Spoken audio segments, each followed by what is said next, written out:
dark haze.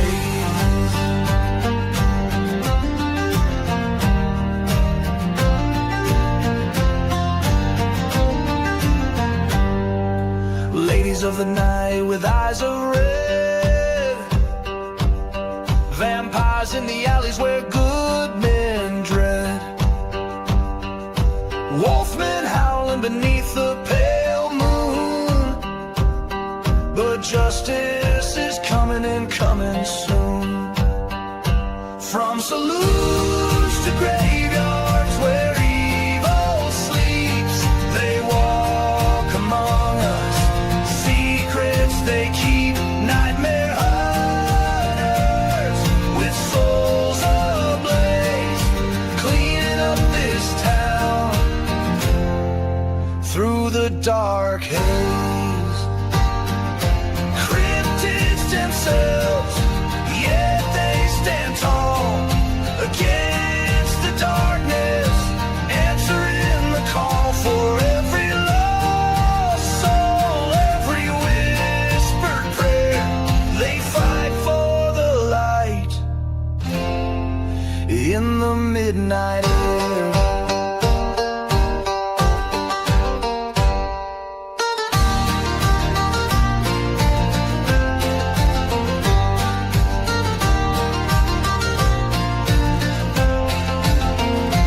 From saloons to graveyards where evil sleeps, they walk among us, secrets they keep, nightmare hunters with souls ablaze, cleaning up this town through the dark haze.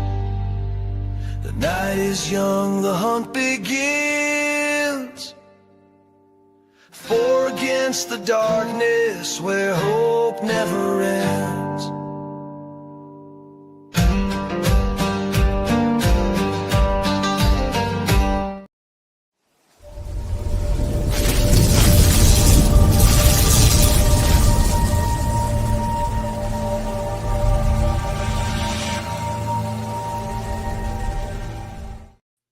Good evening, folks, and welcome to another edition of the Nightmare Hunters podcast.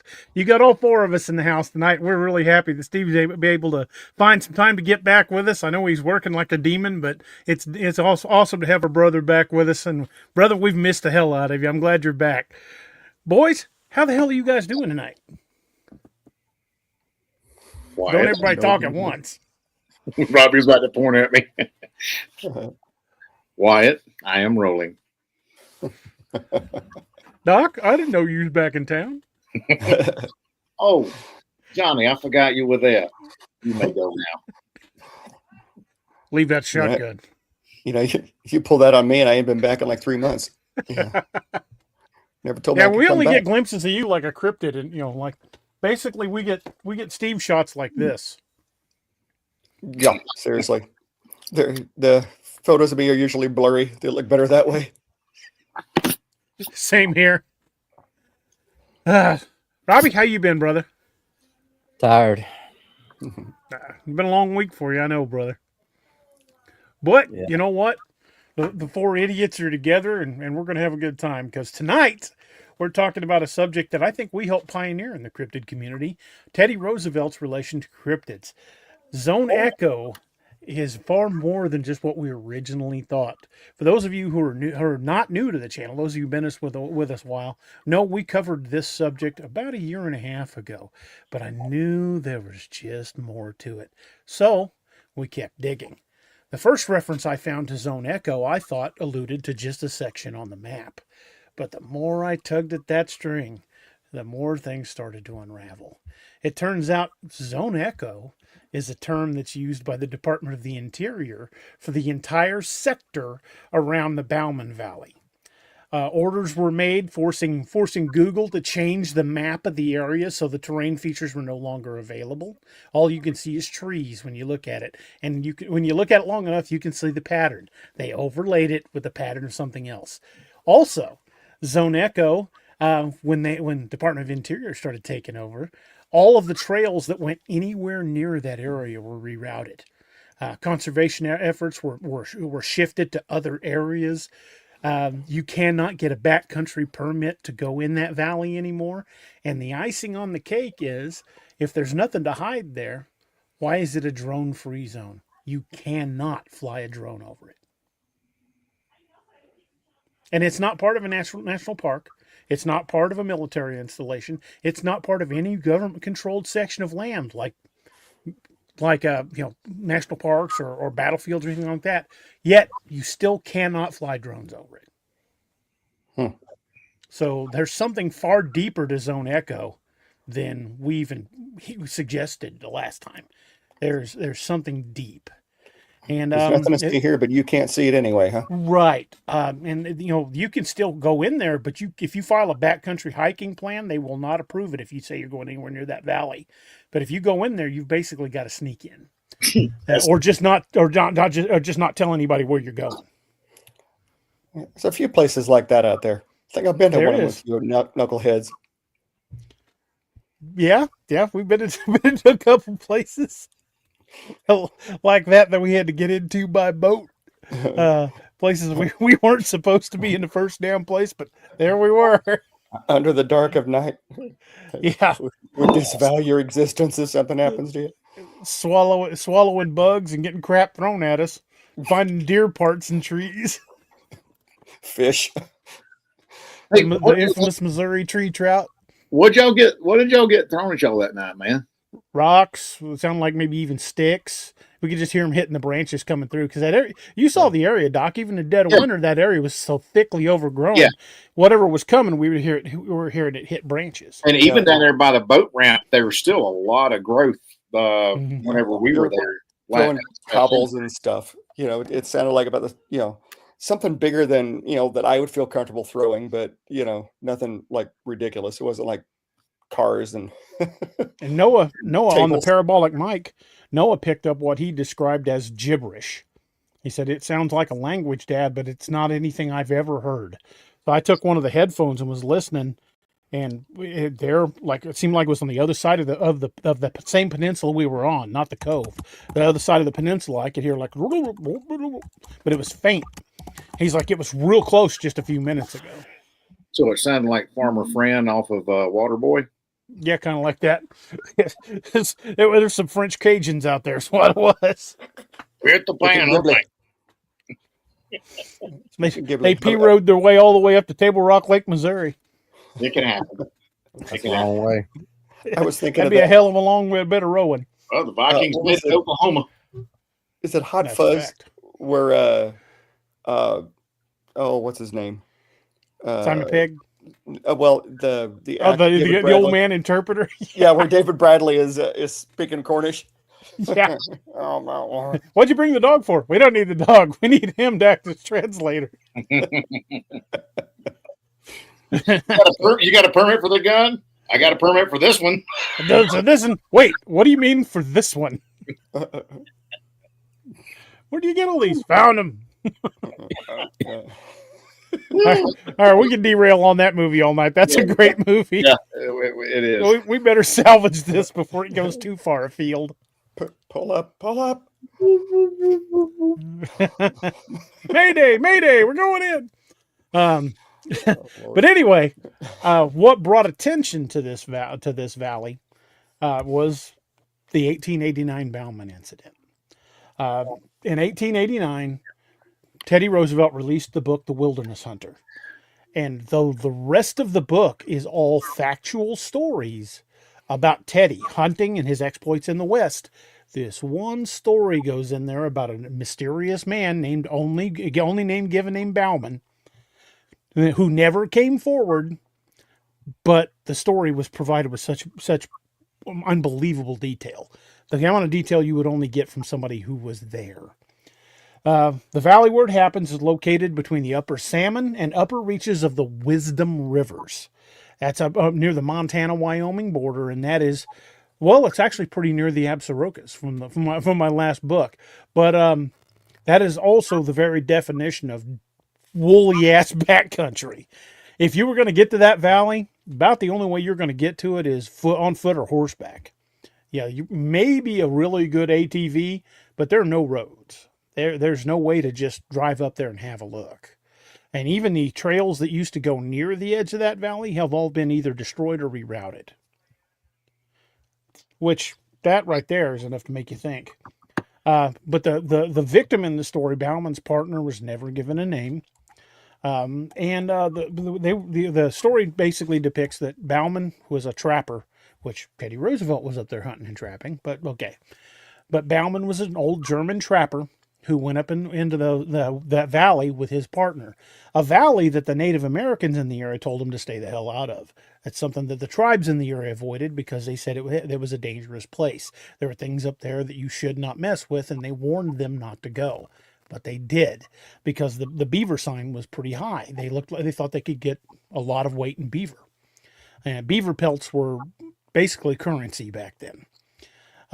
But anyway, the first couple of nights, they started noticing something coming into their camp, going through their packs, going through their gear. And finally, it creeped them out to the point, after Bauman had shot at it a couple of times, they creeped them out to the point they decided they were going to pull up stakes and get the hell out of there. Well, they started bringing in their lines and decided they were going to pull up the camp, but there were still a few traps left.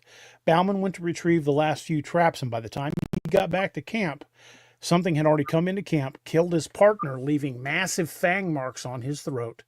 And in the description, it looked as if something had gimbaled and congealed about the body, meaning like rolled on it or grabbed it or thrown it around or something, but the body was in pretty rough shape.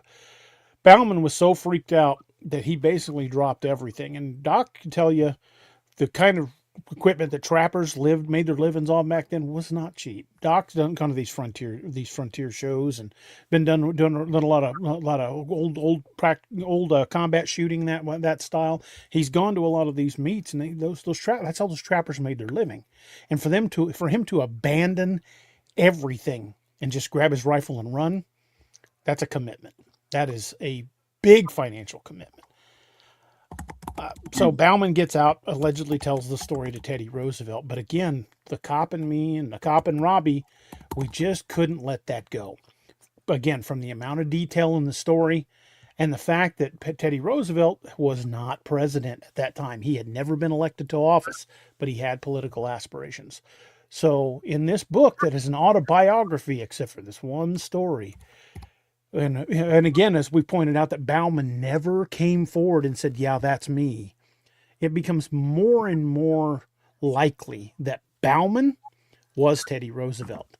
And then when you couple that with the fact that when Teddy Roosevelt went to Harvard, he was on the rowing team. And the point man on the skull is called a Bauman. And that was Teddy's position. His nickname in college was Bauman.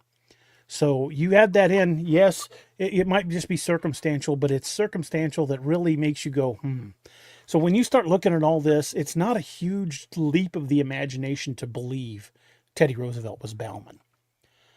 So if you can make that tiny little leap of faith and accept that Bauman is Teddy Roosevelt, then the strands of those webs starts coming apart pretty fast. And that's what we're going to be doing tonight. We're going to be tugging at those strands. And again, this was originally published in 1889 in Teddy Roosevelt's book, The Wilderness Hunter. And it's a really incredible story. Steve, why don't you start in with us? Pick up where it says full breakdown of the Bauman incident. Yeah, let me scroll down. Oh, there we go. Why don't you give us the breakdown of it? Alrighty. So it's like you were just saying earlier. It's this remote mountain pass. It divides the forks of the Salmon River from the head of the Wisdom River. So, like you said, Montana, Idaho border. So it's some pretty funky, woolly country up there. Based on the fact that the book was written in the 1880s, they're saying that this is probably mid to late 1800s. Roosevelt would still be a young outdoorsman at that point. Kind of building his reputation as being a tough bird. And Bauman, according to the story, is a German descended frontiersman, and then he has this unnamed partner that were both very experienced beaver trappers, and that's about it. Do you want me to go down to the next section, or? Yeah, go ahead and continue. All right. So they men set up this camp in this secluded valley, and The first night, Bauman comes back to the campsite and everything is just destroyed. Their lean-to is messed up. Their supplies are scattered like something's gone through them. And there are these big footprints around the camp. They're too big to be a bear, clearly not bear tracks. They really didn't know exactly what it was at that point and made them pretty uneasy. And so then over the next few nights, they hear some pacing footsteps kind of circling the camp as if they're just kind of being orbited. Whatever this thing was, it was deliberately trying to avoid the firelight, staying just out of sight. And at one point, Bauman fired his rifle into the darkness. Pacing kept on going on. It didn't seem to phase it a whole heck of a lot. Over the course of their stay, they had tools moved, food stolen. The men just felt like they were just constantly being observed. And so on the night in question, Bauman had left the camp, like you said, to go check his traps, because they're planning on pulling up, and like you said, traps are expensive. There was a few of them still left. They wanted to get, see if they had any success with. He returned. The camp was in disarray, but this time his partner was dead beside the lean-to. Neck was broken and he's just mutilated. Those same big tracks were surrounding the body, and the track suggested whatever it was attacked him upright and was powerful. If it was a bear, less likely it would have been attacking upright. And of course, Bauman then fled the valley in terror, abandoned the traps, to hell with everything, we're getting out. And then allegedly he told this story to Roosevelt, who included it in The Wilderness Hunter. Roosevelt even made comments about Bauman's sincerity, stating that the old trapper could, quote, hardly repress a shudder while telling it. Roosevelt speculated it might have been a, quote, wicked and cunning wild beast, but the details, upright posture, deliberate harassment, suggested it was something more. And again, from the amount of detail, I've taken lots of crime scene reports. Robbie's taken more than I have. And one thing I can tell you is you've got to pry that level of detail out of somebody. The sheer amount of detail in that story, when first time I read it, I thought, man, there's a lot of detail in this account. But then, when I read it over a few times later, I started making the connection. I'm like, you know what? This sounds like it was actually written by somebody that was there, not somebody that was just telling a campfire story. Mm. So I sent it to Robbie, and Robbie agreed. And that was kind of the birth of the notion that Teddy Roosevelt was somehow involved with cryptids, had knowledge of them at the very least. But then we flash forward, and one of the first things he does is he helps establish the modern National Park Service, setting aside over 88.5 million acres of habitat that are still protected and we're still not allowed full access to. And that, when you really look at the grand scheme of things, is just the tip of the iceberg. Because 88 million acres sounds like a lot, but when you add in national battlefields, state parks, national wildlife management areas, places where the land is managed by the federal government, Bureau of Land Management, when you add all of that in, we're just talking the lower 48 too. It adds up to over 1 billion acres of habitat that are still protected. Well, and something that you brought up, DA, and I can't remember if it was you or Robbie that had this theory about how you thought that Bauman was Teddy Roosevelt was the only other person he spoke of in that entire book. He did not speak about, he spoke about himself, but that was the only other person he spoke about in the whole book.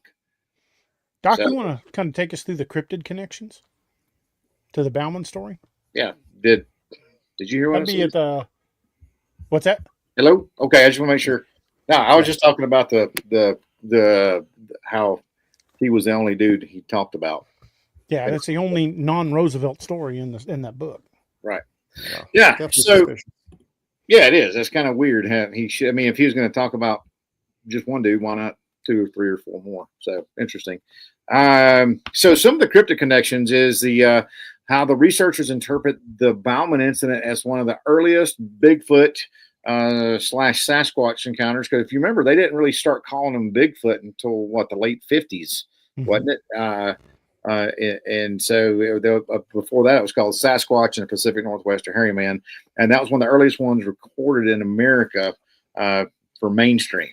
The pacing, the avoidance of firelight, destruction of the camp, and other things like the upright tracks align with modern cryptid reports because, like Steve was talking about, bear stuff, a bear is going to typically be on all fours and is going to leave distinct tracks until it stands up on its hind feet.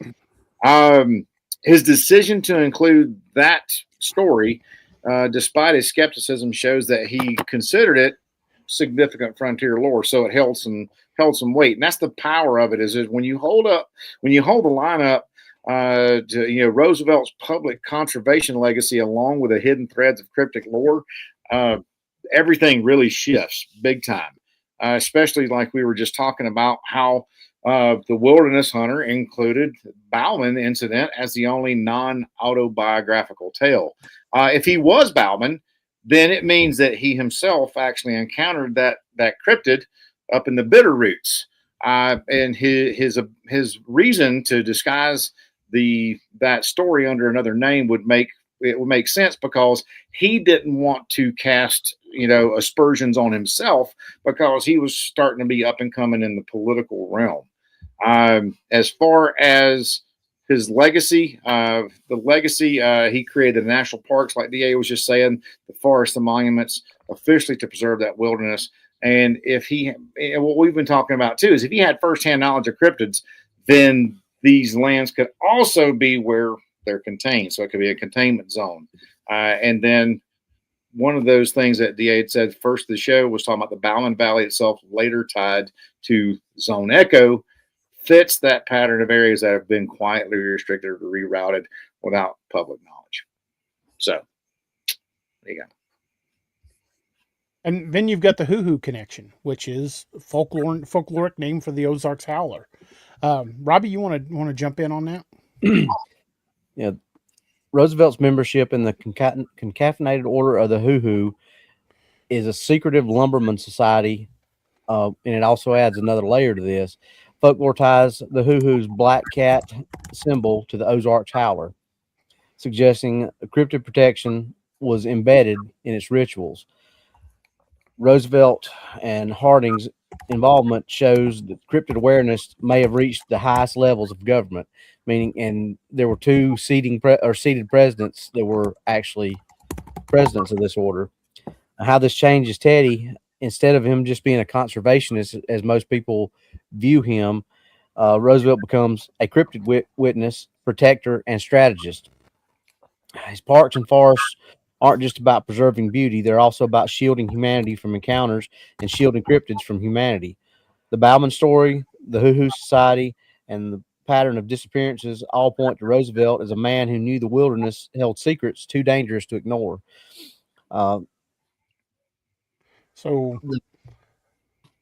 yeah, to me that's just icing on the cake right there. I mean, that the fact that he was involved in a secret society dedicated to the preservation of a cryptid. Clearly, Roosevelt has had cryptid encounters, and I do make encounters with meaning plural. He knew about the Ozarks howler. In fact, some of the sources I found say that the Ozarks National Forest in Arkansas was set aside specifically as a preserve for the Ozarks howler, and that's over 1 million acres, like 1.5 million acres of national forest. Wow. And since the Ozarks National Forest butts almost directly up against the Mark Twain National Forest here in Missouri, that adds another, I think, 2.5 million acres where those things could easily disappear. Wow, dang. And then you look at the sheer number of cryptid sightings in the Mark Twain and the Ozark National Forest. It really kind of just spells it all out right there for you. One of the strangest things about that is the wilderness hunter itself. The oddity about the wilderness hunter. Like Doc was saying, that book was completely autobiographical except for that one story. And a guy that clearly had political aspirations, the last thing he was going to do is put in a story that most people would see as a tall tale about how he saw a monster. Plus, they also might subsequently blame him for the death of the unnamed partner. So there was culpability there, and there was deniability there. Yeah. I don't think Roosevelt wanted to be listed as the person. He didn't want them to know he was Bauman, but by naming it Bauman, which was his nickname, it's almost like he left that little breadcrumb for people to pull at that string later, which is exactly what we're doing. Trying to think. Oh, good. Roosevelt was absolutely fascinated by folklore. Was constantly reading about different stories and different tales, and he was enough of a believer that he went out to check these stories out. So Roosevelt might have been the first cryptozoologist. Well, that's pretty freaking cool, honestly. I think that's pretty awesome. Yeah. Uh, Yeah. Doc, you want to talk about Roosevelt's cryptids in the national parks? Yeah, man. And so Roosevelt, I mean, his big legacy is the national parks. I mean, you got 5 national parks and some like 18 national monuments and over 150 national forests. I mean, this is really freaking cool. Now, officially on paper, it was to preserve wilderness and the wildlife, and keep it wild, basically. What speculation is on it is that he wanted to contain and protect those areas where the cryptids lived, keeping them away from the settlers and industry, but also, like we had said earlier, honestly, protecting the cryptids from the humans, from the people. Now, the hidden motive theory was in the lands, some of the protected lands, had overlap with regions with big, a large amount of cryptid folklore. The Bitterroot Mountains up there, where the Bauman incident occurred, the Olympic Peninsula, where all your Bigfoot legends are, and then even in the Yellowstone region, where we had talked about how the native stories of hairy men and spirits. Now, he may have seen them as part of America's natural, their heritage. Dangerous, yeah, they're dangerous for sure, but they're still worthy of protection because he had lived through the buffalo hunting years. I mean, he was a younger guy then, but if you look at it, I mean, they eradicated millions of buffalo, and Same thing with wolves and bears. absolutely They almost drove them to extinction. almost drove to extinction. So I think there was a big thing with him, like, hey, I know what's going to happen if I let the man find out about these things. They're going to descend on these forests in droves, something like the gold rush had never seen, and to hunt these things into extinction. So I think there was a lot of protection there as well. With that whole Bauman Valley area matches some of the stuff that DA was just talking about earlier on in the show, like with federal restrictions called Zone Echo, where you have trails that have been rerouted. You got hiking trails that are deleted, areas that have to be covered with woods, drone flights banned, mapping banned, denied, backcountry permits denied. So that kind of echoes what his conservation tactics working today. And so, did he set the precedent for quietly restricting access to these zones under the guise of conservation? Well, that's what we're talking about. So, and another thing that bears thinking about is that the more you dig into the area of the Bitterroots, disappearances go back more than 150 years. They will happen in groups. They'll go silent for a while, and then they'll happen again. And tonight we're going to dig into some of the more famous incidents. And I think if you're willing to take that leap of faith with us, folks, if you're willing to accept for just a second that Teddy Roosevelt was actually Bauman, then these other disappearances start looking in a whole different light. Robbie, do you want to start with 1903 Andrew and Eli Mason? Trying to find that one because that Bauman instance listed as the next one on my down toward the bottom of page 4. Okay, I got it now. Yeah, we'd already covered. I had that too much information in there about the Bauman incident. I'd covered all of that. Okay. 1903, Andrew and Eli Mason were prospectors. Victims survived but they fled. The circumstances, they heard pacing, found massive tracks, found their supplies scattered, pickaxes stuck upright in the camp. Like they would come back in and their pickaxes would be stuck in the ground, where they left them. With the heavy end up. Yep. They found tracks all over the camp. The camps were disturbed all the time. They kept sighting a figure just outside the firelight. Just kind of sounds a lot like the Bauman incident. Yep. Just outside the edge of of being able to see it clearly. The brothers fled the valley and kept silent about it for years, which is a common theme amongst, especially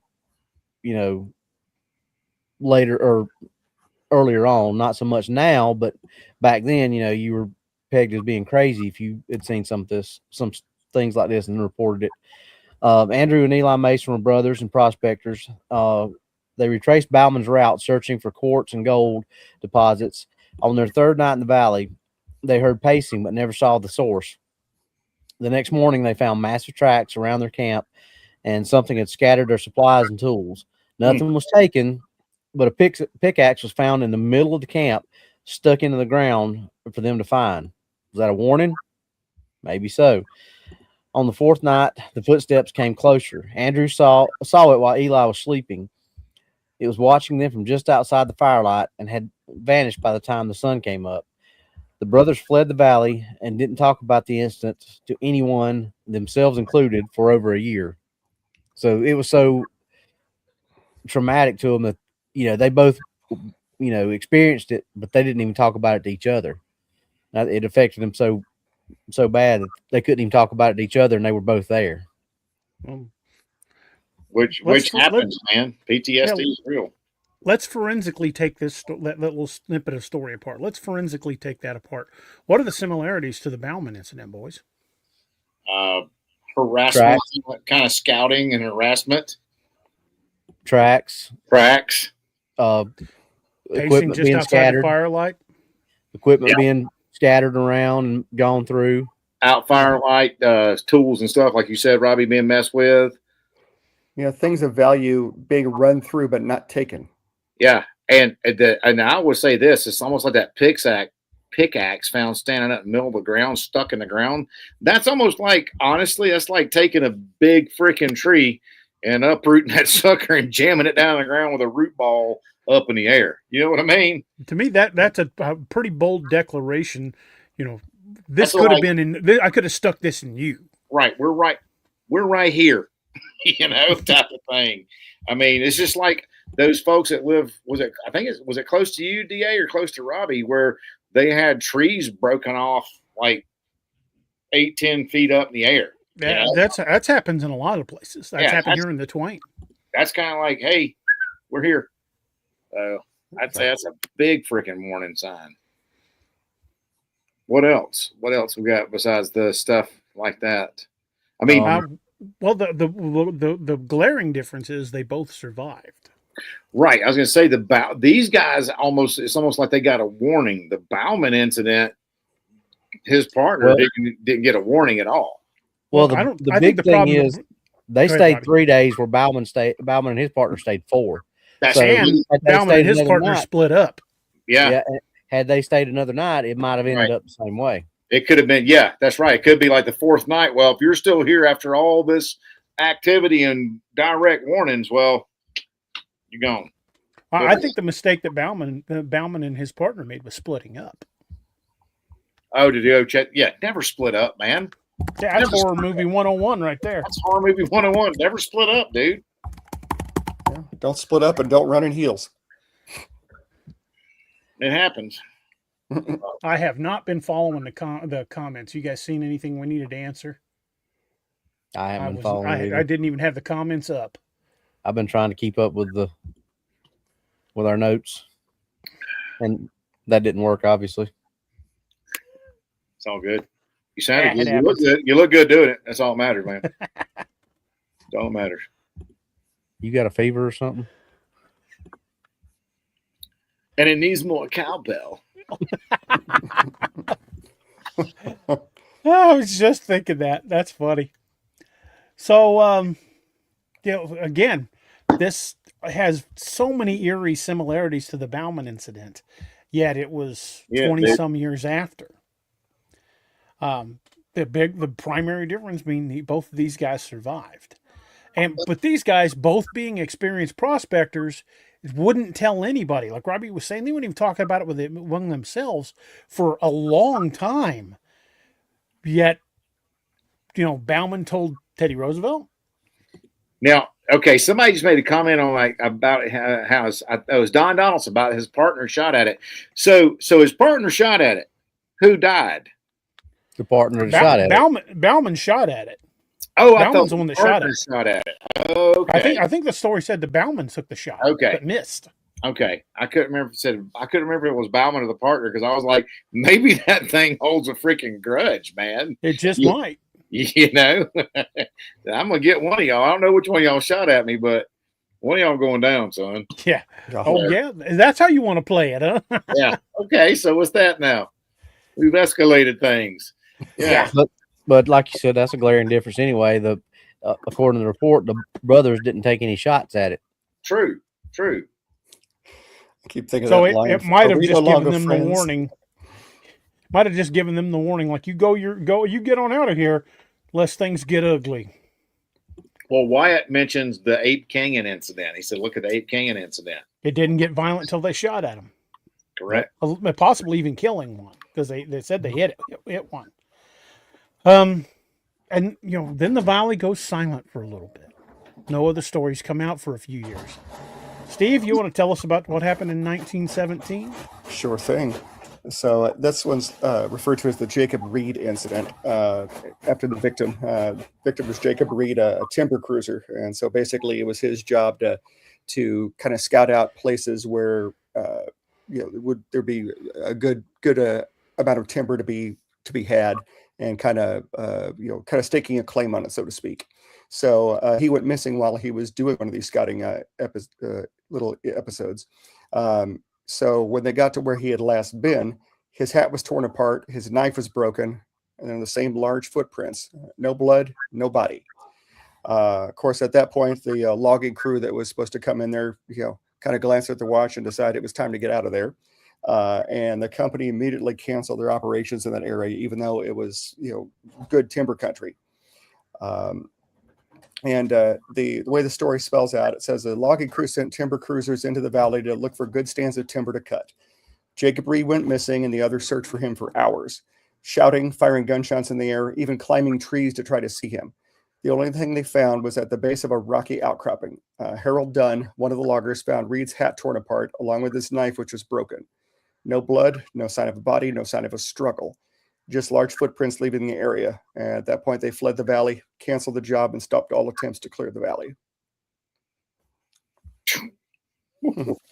That time it took somebody and left nothing but a hat and some blood. Oh, no blood. Just a hat, a broken knife, and some large footprints. And to break a knife?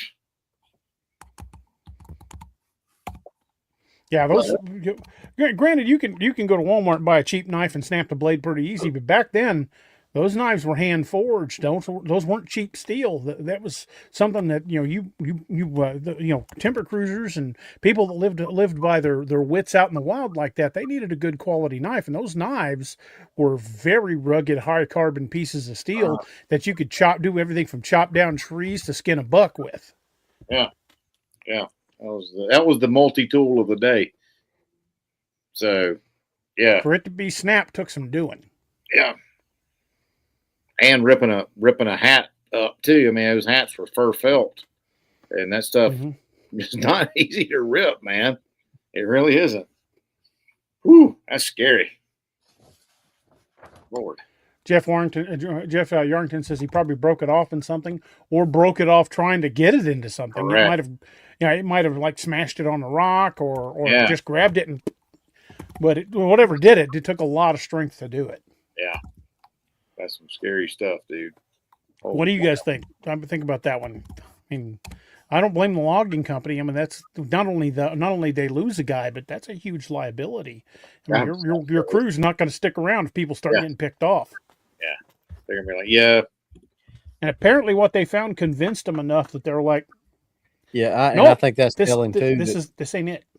that they didn't say, oh well, there's a lot of money, let's just push through. They were like, nah. Right. So I That's bet. old growth timber, and I that bet old growth somebody- timber fetched a high price.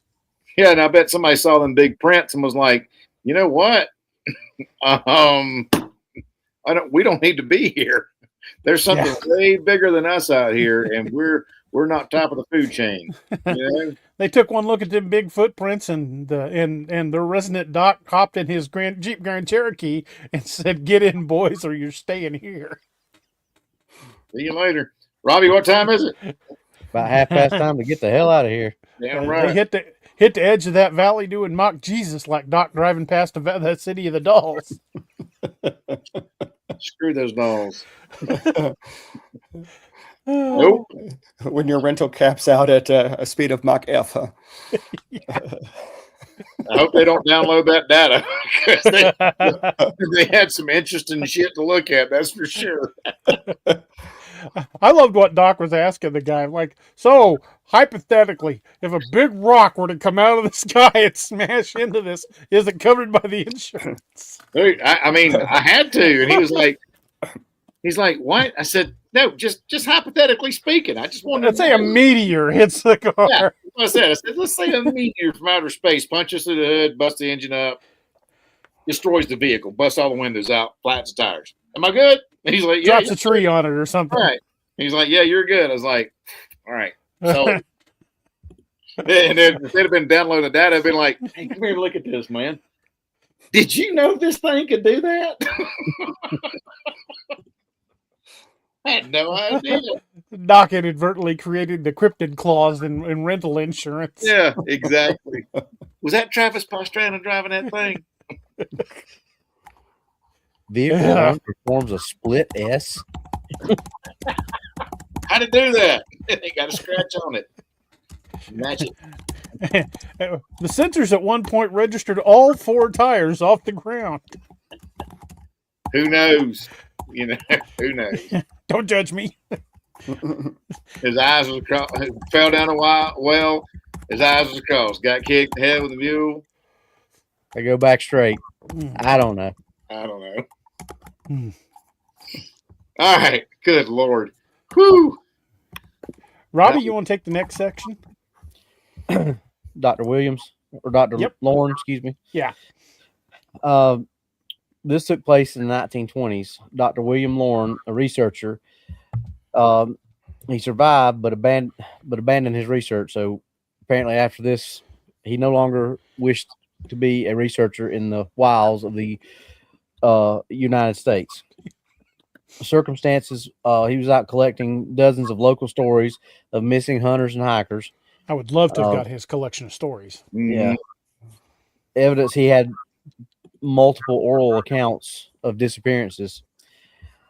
So a researcher from Oregon State University named Dr. William Lauren began investigating the valley and interviewing people in communities that were near it. He collected dozens of local stories of missing hunters, hikers, campers, and others who went missing in that valley that were never reported. Dr. Lauren quit and returned home and refused to speak on the subject. All he would say was, "What lives in those woods is not ours to understand. I don't believe it's a creature. I think it's a presence, and it does not want to be seen." So apparently he didn't even make it out there. He got stories, and the stories were so profound that he said, "Nah." Dude, if just the stories run you out, that's saying something right there. Mm-hmm. Yeah, what is in those woods can stay in those woods, and we're going to leave it alone. And Damn right. it can stay in those woods unmolested. You know what I mean? Mhm. I am not going in there.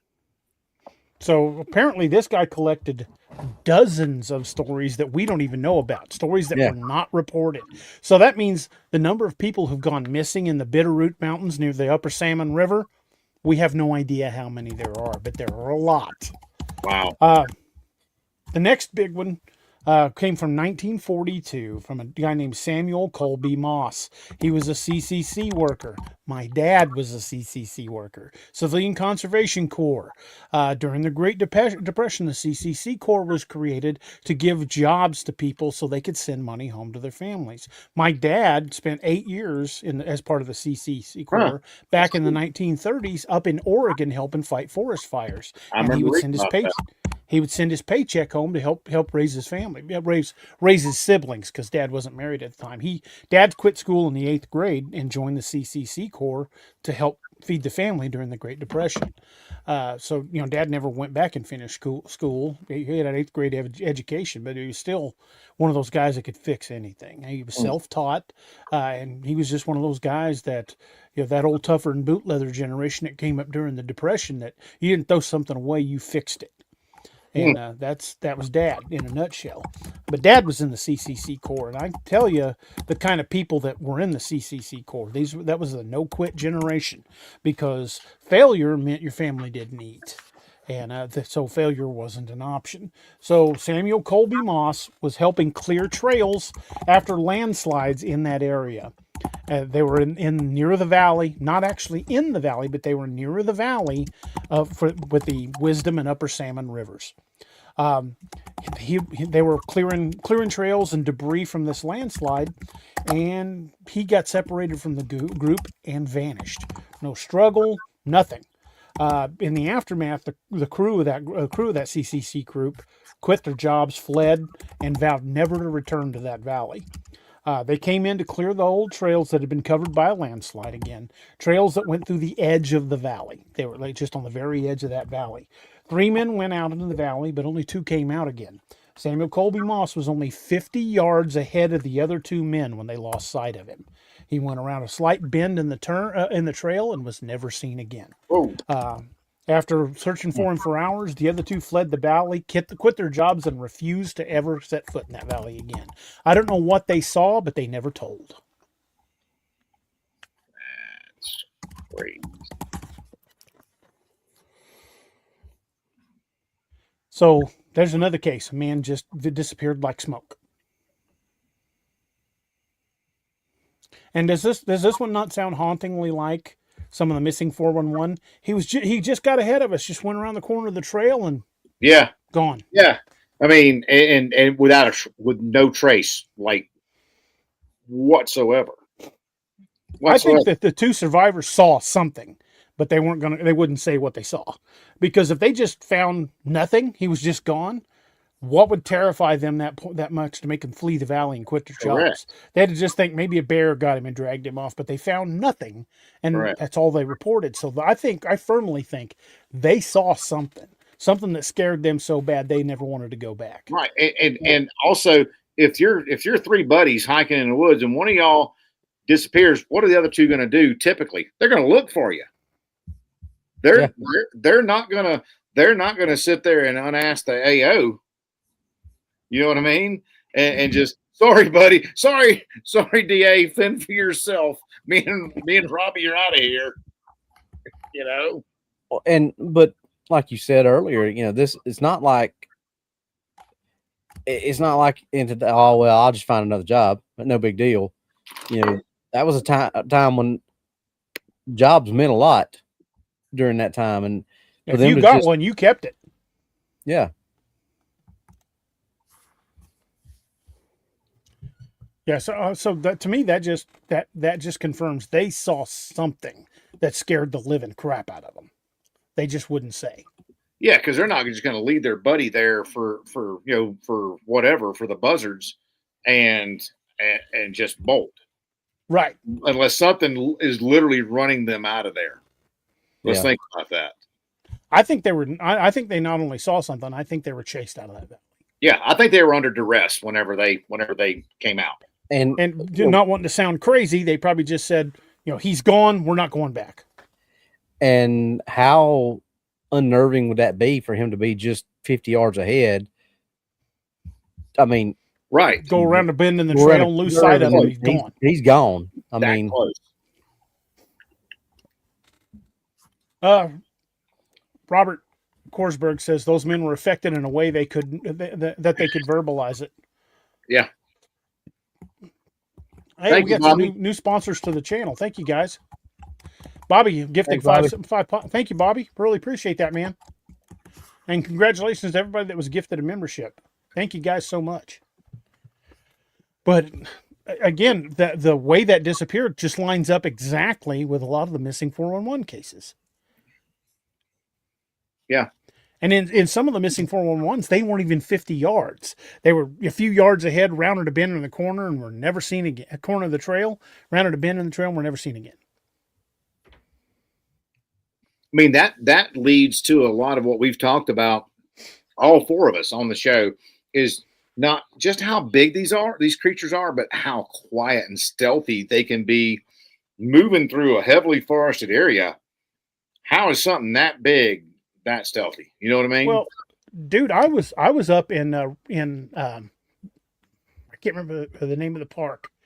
Right after I first got out of the Army, a bunch of me and my buddies took a motorcycle trip out west, and it was up near the Canadian border. I cannot remember for the life of me what park it was, but they went up the trail looking at some stuff, and I'd stayed in camp, and I was sitting on a log in camp, and I heard something behind me go, and I turned and looked, and there was a freaking moose not 10 feet from me just staring at me, and I never heard it approach.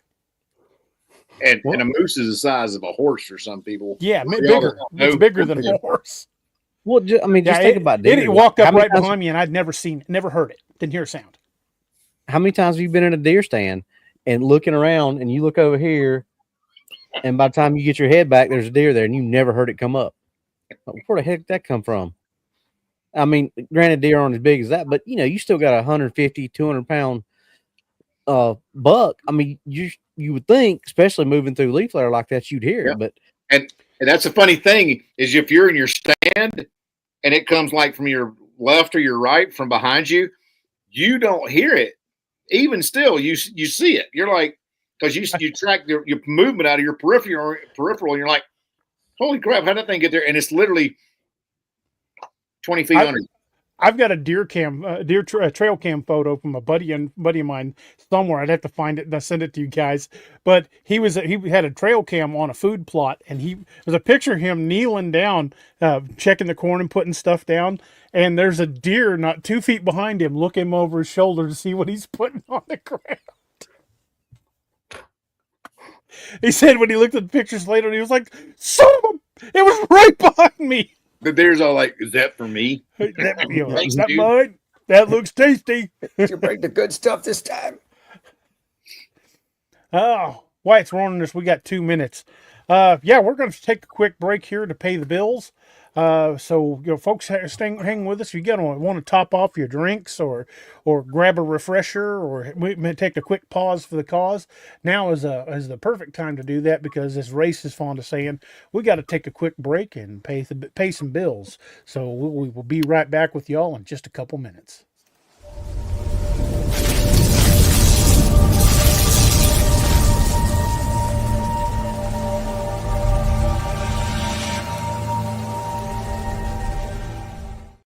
The Onyx Network presents a health and wellness spiritually based brand of hemp-derived CBD products made by Hopewell Farm in Harrogate, Tennessee. We apply our Cathara energy work with all of our plants and products. Our products made in small batches with only 2 ingredients of pure hemp, full spectrum crude oil, and coconut-derived MCT oil. Third-party lab tested for potency and legal THC levels with 6 strengths of 1 ounce oil to choose from. Know what you're buying and get what you pay for from Hopewell Farm. Applied directly to a specific area, Hopewell Farm topical salve in 1 ounce and ½ ounce sizes, made with pure hemp crude oil, comfrey extract, and all natural ingredients. Find the Hopewell Farm link and coupon code on the Onyx Network website at onyxnetwork.com. That's onyxnetwork.com. Hey everybody, this is Kerry Pocket Doc Davis from Dark Angel Medical, and you are listening to DA Ex Machina with DA Roberts. You may recognize me or some of my products from Dark Angel Medical in some of the Apex Predator, Lakeview Man, and Wild Hunt books, And you can get those products at www.darkangelmedical.com, along with training classes on how to use those products and save a life. Shoot us an email at info@darkangelmedical.com and be the difference. The new book, How to Research a Haunted House by paranormal investigator Margie Kay and professional researcher Violet Wisdom, is now available from Unex Media. This one-of-a-kind book explains how to do research on a house with uncommon methods and resources used by historic home researchers, and how to determine who may be doing the haunting and why. How to Research a Haunted House can be used by homeowners, renters, investors, and it should be in the library of all professional paranormal investigators. Get this unique book at unexmedia.com or amazon.com. That's unexmedia.com or amazon.com.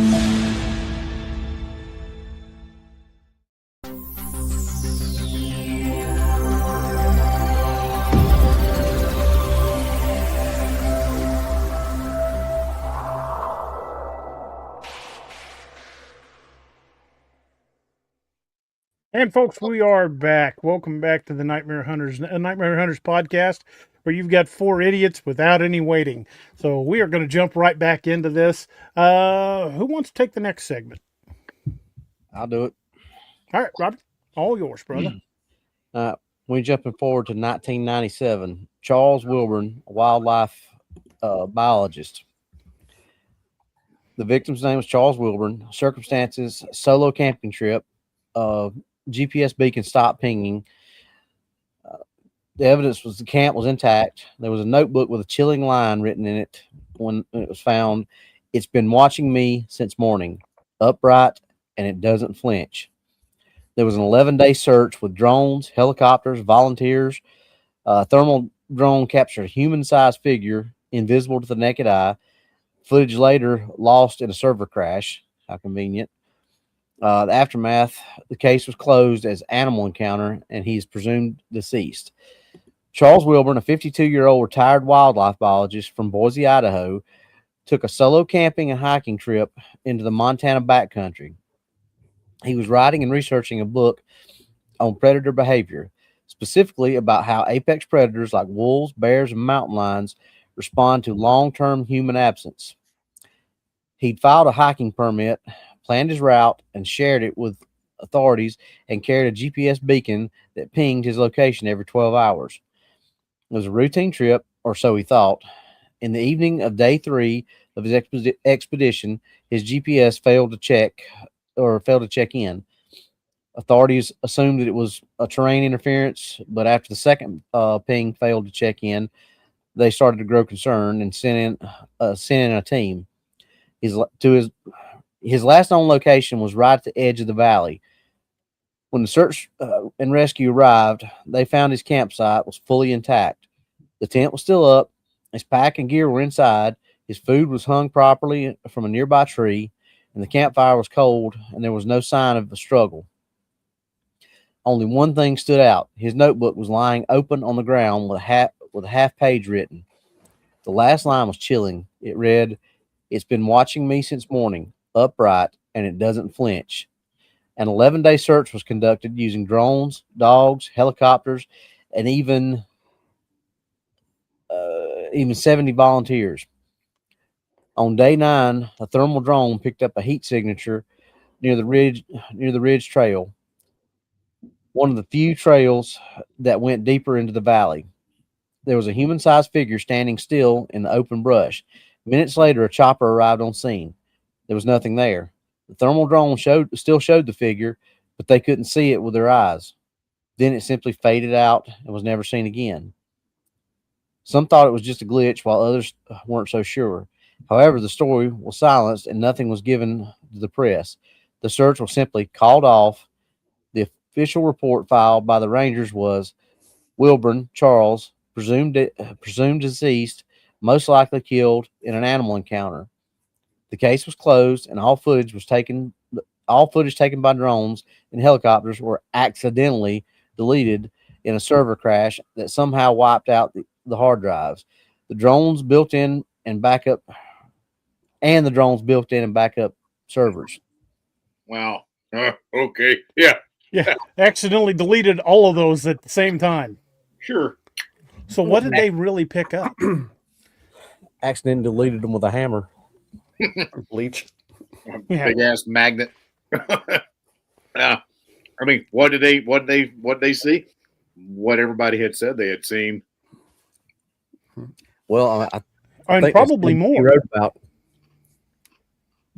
It's watching me. Been watching me all morning. Upright. Dude, Ain't flinch. Don't flinch.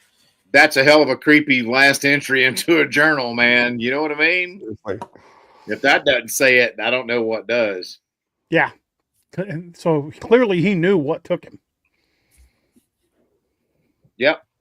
And with no sign of a struggle. So what, did he step out of camp to take a leak, or was he right, sitting there writing in his journal and get clocked in the head with a rock? right. And on day 9, where they said the thing disappeared out of the thermal, I'm thinking in that area there's a lot of cave, and you descend into something that's going to cover you like that, that you're freaking gone, man. That can hide you. And they, if anything, knows how to hide those freaking things, dude.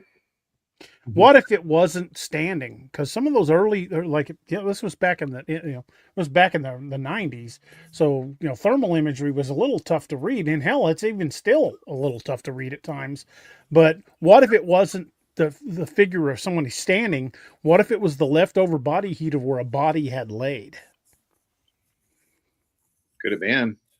And it didn't just disappear; it just faded out. Well, that's what it said. It said it faded out. Yeah. Could have been. Yeah. So if a body had laid there and left a heat signature, it would show up as warm until the heat dissipated. Yeah. Yeah, And like Doc said, if the body had laid there and then something grabbed it and scooted into a cave, you ain't gonna pick that up on thermal, but you'll pick up the residual heat where that body was. yeah. What do y'all think out there? Let's hear some of y'all's opinions. Well, I mean, just a guy who Yap says, personally, I would want to know how often that gets accidentally deleted when it's normal search and rescue. That's a normal CSAR mission, or a normal SAR mission.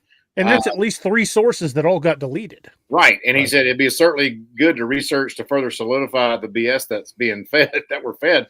And it's true, because that's okay. A server crash, that happens. It does. But all the associated drones and the backup server too.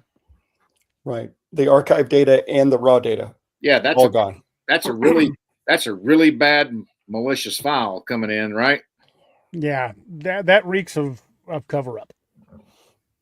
Yeah. So I think something happened in that valley they did not want to get out. Doc's throwing a flag. I smell some bovine excrement here, boys. I don't know about y'all. I think you might be right.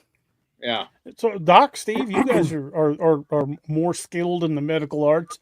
What do you think of the likelihood that it was the after image of a body laying on the ground for a while? Well, it depends on the time frame. How soon after the disappearance did the chopper pick it up? What were the environmental conditions? I mean, it's just like picking up livor mortis after a homicide or something like that. If it's cold and wet outside, it's going to return to base surrounding temperature quicker than if it was dry or whatnot. I mean, it very well could just be faded heat, and like said, if somebody just grabs it and moves away, If the drone picked it up, it said the drone picked it up, and then a chopper was dispatched.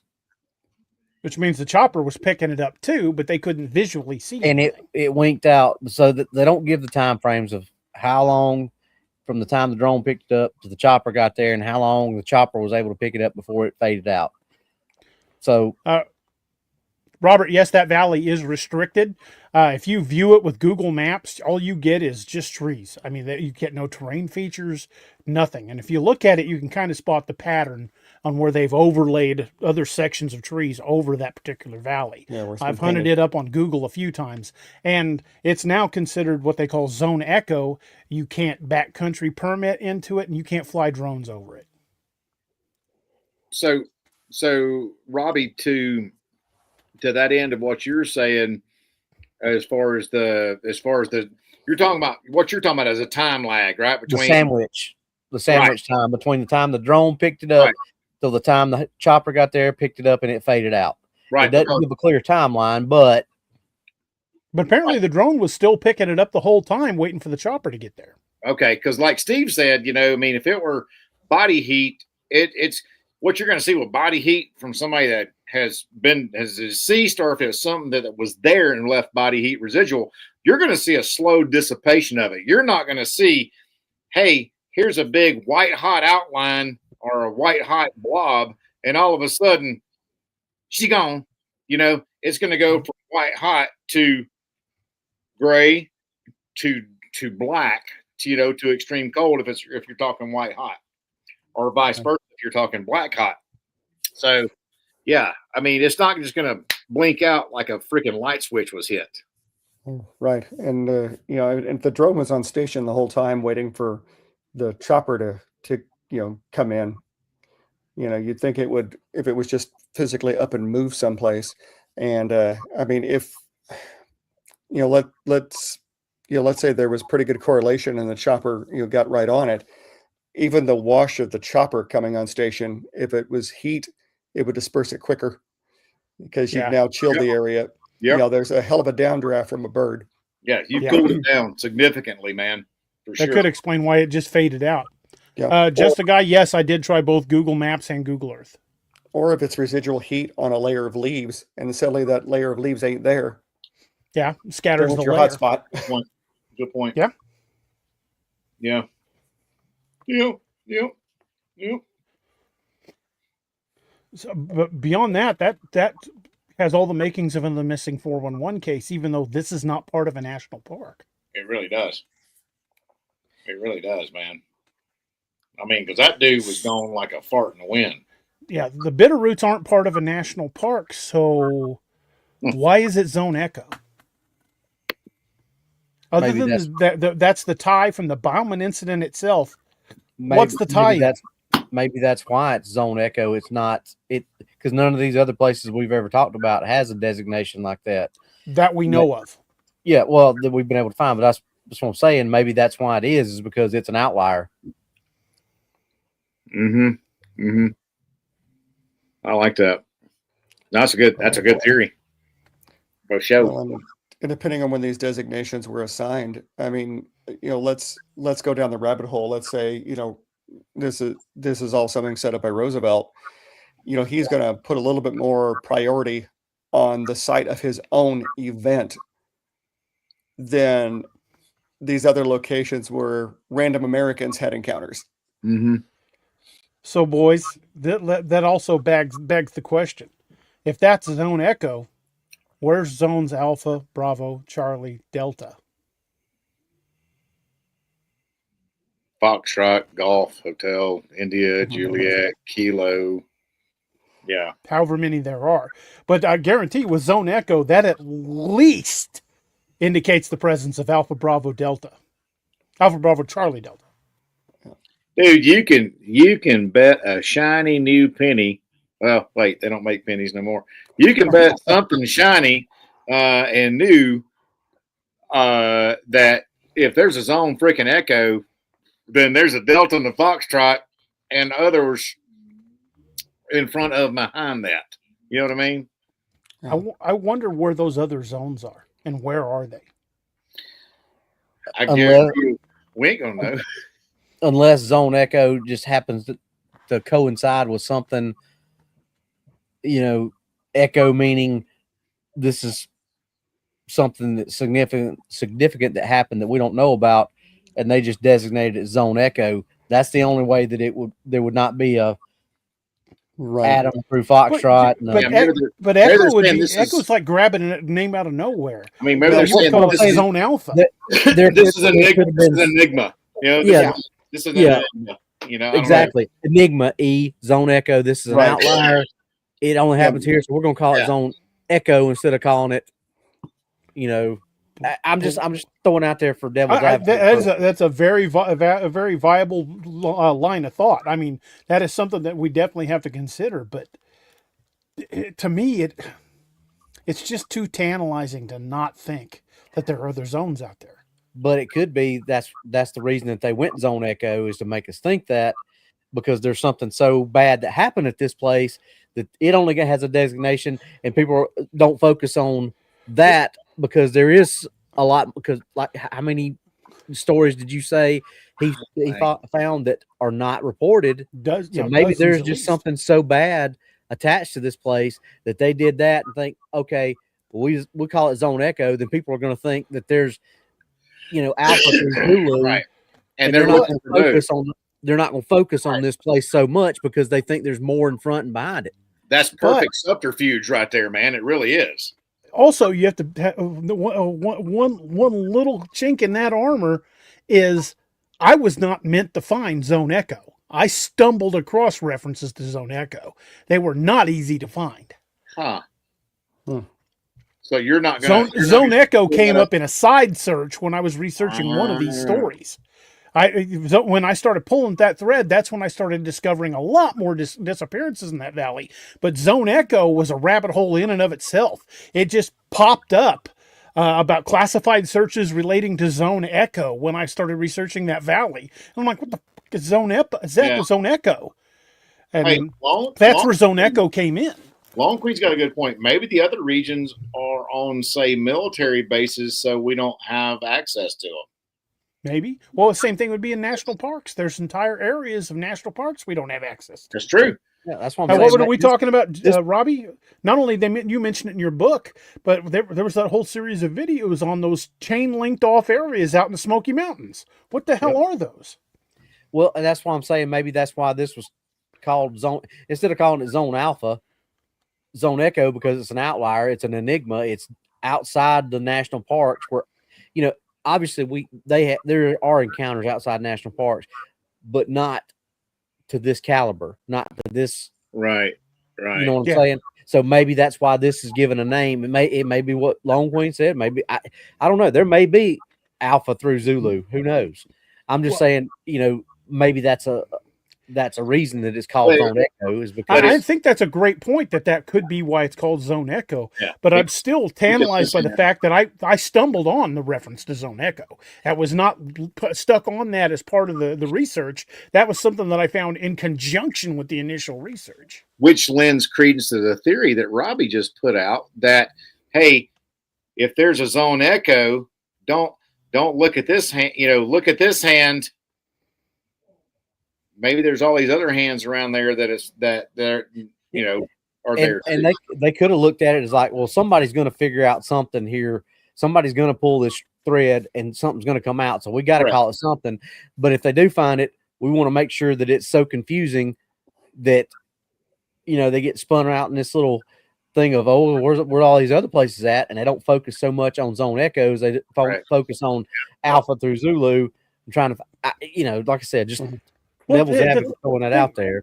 Yeah, the thing is we already know about zone echo.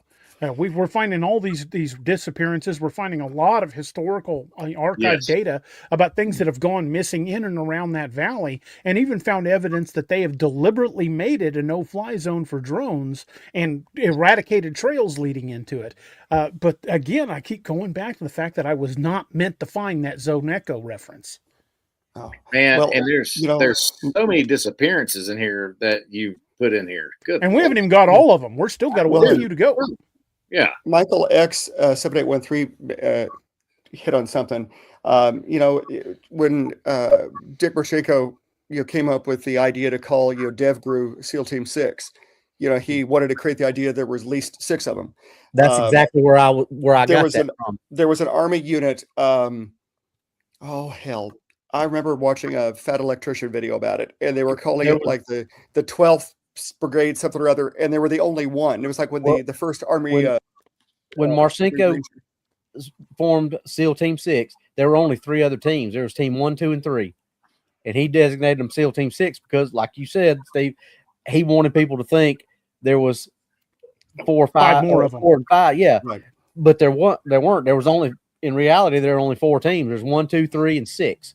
Yeah. But he wanted people to think that there were other teams. So that's where I was.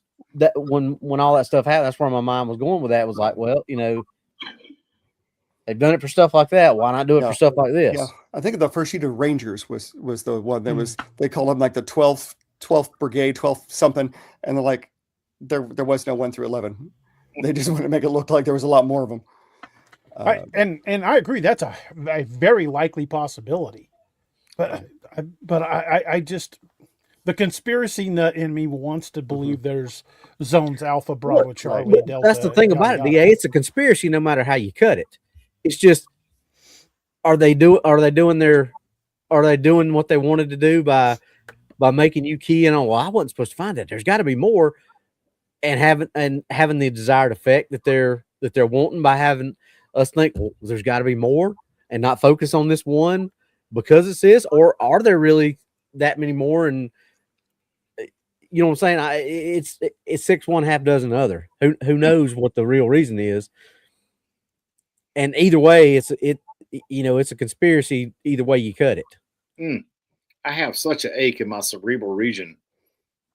Lord. That means it's confusing him.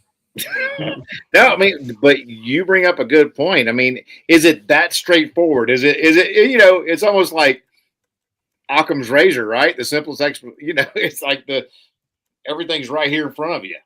And so the simplest, the simplest explanation is always the most likely. Yeah, everything is right here. So is it that simple, or is it the way we want to be is make it convoluted? You know what I mean?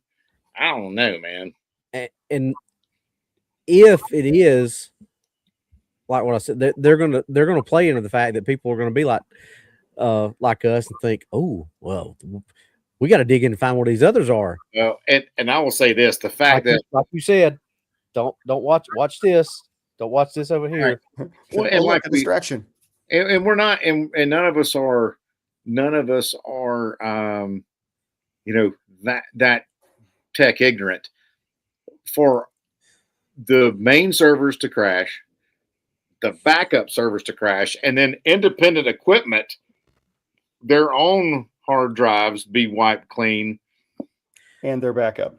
I mean, come on, man. And I saw somebody else had this question earlier, but it's also a question I've got. When did it become designated as Zone Echo? Did you find that part out, DA?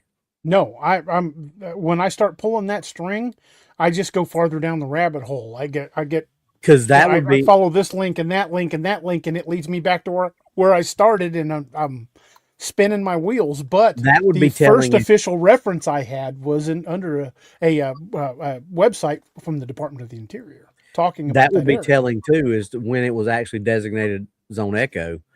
Because if it was designated Zone Echo way back when all this stuff kind of started, then I would say it's a lot more likely that there are Alpha through Zulu. But if it all of a sudden becomes Zone Echo after the one we just got talking about, I would say that's more likely that this is an outlier. This is an enigma. We need to make sure that we do some subterfuge and, throw some backhanded stuff in there.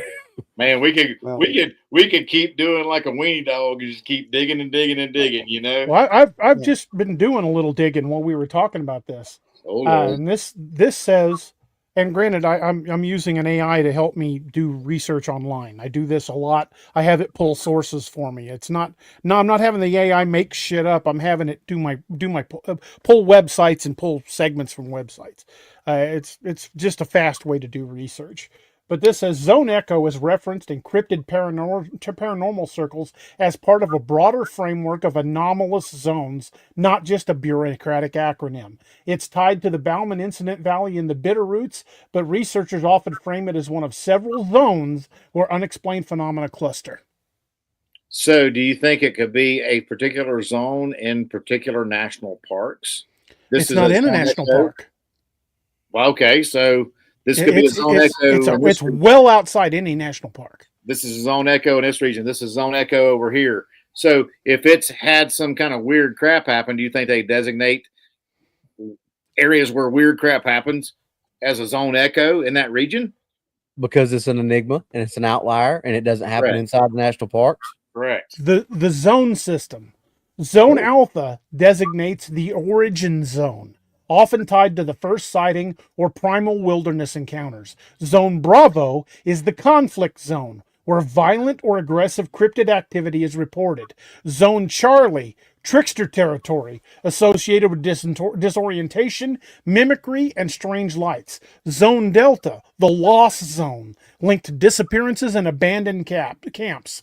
Zone Echo, the resonance zone where stories of phenomena continue to reappear, such as the elements of Bauman's Valley, being the archetype. Where the hell did you just find that?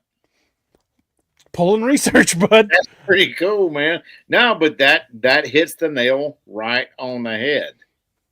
So I bet if we looked at a map that whoever these people are, there would be just a buttload of Alpha, Bravo, Charlie, Deltas, and Echoes across the U.S. These would be the areas that the real world wild hunt would be frequenting. Right.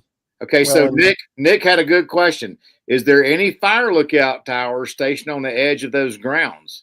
Not anymore. They were all torn down for use of satellites. Well, raise my rent. Interesting. So still no overlook. And you cannot file a backwoods permit with the Park Service, but or with with the Interior or whoever it is, the park rangers. You cannot file a backwoods path that takes you to that valley because they won't approve it. And the trails that used to lead into that valley have been deliberately destroyed. And all that falls under the Department of Interior, right? Yes, it do. So would the places that we have explored fit into that same category? No, because the places we went were all owned by the Army Corps of Engineers. Okay.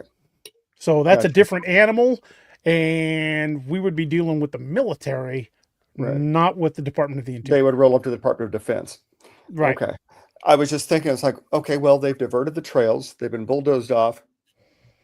Now, granted, there Bulldozed is off legal sounds a impetus. lot like Combs Ferry. That's what I was thinking of. They uninvented Boys, we them might have roads. our own Zone Echo right here in Missouri. Yeah. It's just that it hasn't Believe been scrubbed from satellites. I wonder if Well- there's anybody out there who has a private satellite that they could repurpose to take a pass over that. Speaking of being scrubbed from Probably not one we could get access to. Well, no. Speaking of being scrubbed, remember when you tried to pull up Drew Mancy? Yeah. Well, It looks like it and- had been scrubbed. And Yeah. remember when we tried to pull up those stories that were once on Joe Bald, the listing of the missing persons cases. That are But when we suddenly been found, what gone. was it, 7 or 8 missing full articles on people who went missing in or around Joe Bald, and then when Steve and I went back to print those, they were gone. Yep, name, dates, times, and the time it took me to tell you about it and then go back to find it, we got 404 errors where they used to be. Same thing with the bicyclists in LBL. Remember, we found it, and me and you went back and tried to pull it up. It was gone by the time we went back. All referenced articles were gone. Doc, go to flag. Well, let it be said to our audience here that if any of the four of us unalive ourselves, we are not suicidal. Yeah. This is Robert educational Korsberg, show. I've got a good drone. Robbie's got a good drone. If we can get back out there where we got clear weather, if I can get Wyatt and or Richard involved, and we can get a boat out there just off that peninsula, I want to do a high res pass of that whole peninsula with drones. And I've got some nice thermal now that slaves to an iPad or an iPhone that we can get motion with. Next time, what do you say, Doc? Thermal don't lie. Thermal don't lie. Well, next and time if I you've come got down, your- I'm gonna try to bring my buddy John, because he's expressed interest. He works with me at the police department, and he is a hell of a drone pilot. He's got his own. He's got the one that's got the goggles and everything on it. I'm gonna try to talk John into coming down with me next time, so we can actually get a good drone pilot that knows what they're doing. That'll be slick. Doc, I suspect that your iCloud backup probably will not corrupt at the same time that the hard drive on your phone and the hard drive on your drone will all go down at the same time. You know what I've taken to doing, boys? Let's hope not. I found these on Walmart.com, 2 terabyte thumb drives. I bought several, and I'm backing all my research notes and all my book stuff. Every bit of that's getting backed up on these, and they're getting put in different places. Yep. So if my computer goes down, I'm not losing squat. Well, yeah, because we had talked about that one day. Me and you and Robbie had talked about that stuff, and all of my intellectual property and everything I've had over the years, I have backed up in multiple sites because, I mean, that's 14 years of work that would be gone. You know Even what I mean? just my personal stuff, like I've got nothing that's a huge value other than my education. I have, my hard drive. I've got an iCloud account. I've got a 2 terabyte removable hard drive that's here on site. I've got another one that's off site in a fireproof location. I don't want the stuff to disappear. There's life's work. Well, Michael X has a good point. Put some of them in Faraday bags. I have them in Faraday bags. I need to pick up a couple of those. Yeah, they're expensive, but they're worth it, man. 100%. Guys, y'all pardon me. I'll be right back.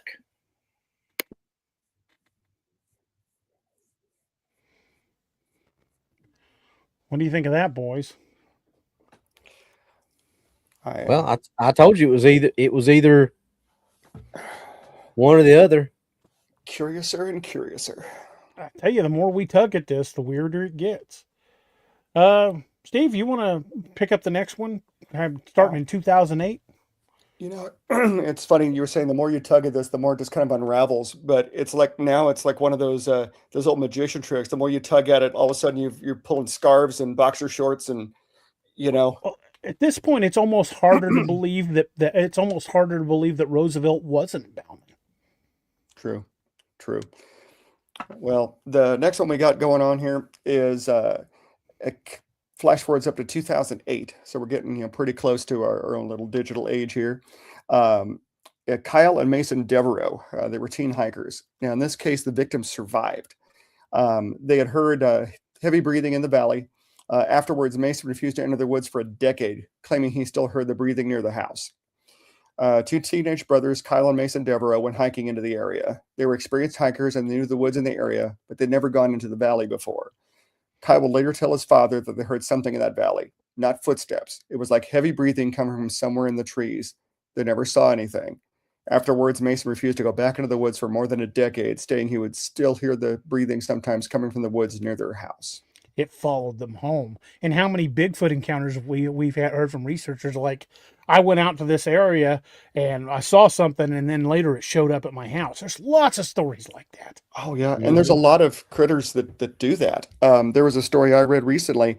This rookie state highway patrolman, I forgot what state it was in, inadvertently hit a mountain lion cub that was walking with its mother on the side of the road. And he clicked the cub. When he stops the car and he, tries to check out and see if the cub's okay, and he discovers it's dead, and then he discovers that the mother's not too far from it and she ain't happy. So he took off in the car. The next morning when he's trying to leave for work, the mother mountain lion is sitting on the hood of his patrol car. So at highway speed, she followed the car home to be waiting to make sure that she still knew he killed her baby. Yeah. And that's just a mountain lion. That's not a near human intelligence critter. Right. And these were both experienced outdoorsmen, experienced hikers, and that kid wouldn't go back in the woods for a decade. These kids lived in the woods. Yeah. So to me, that story is just terrifying. Yeah, sure, they didn't see anything, but they heard it, and then they heard it near their house. So that's a creepy story. Well, if you're close enough, you're hearing the damn thing breathe. It wants you to know it's there. It wants you to know it's there, and you're close enough to get got. It could have had you whenever it wanted you. Reminds me of that Kolchak the Night Stalker episode with Parmal Faye, because a lot of times the only thing you heard was it breathing.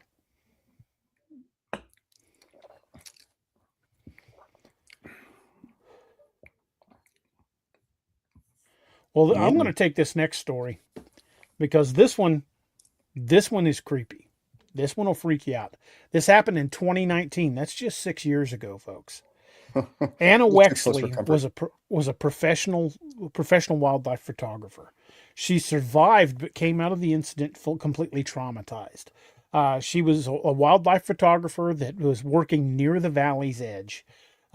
Some of the photos, which I have not been able to locate, but I've only found descriptions of the photos, but I cannot find to locate it, and I cannot locate her.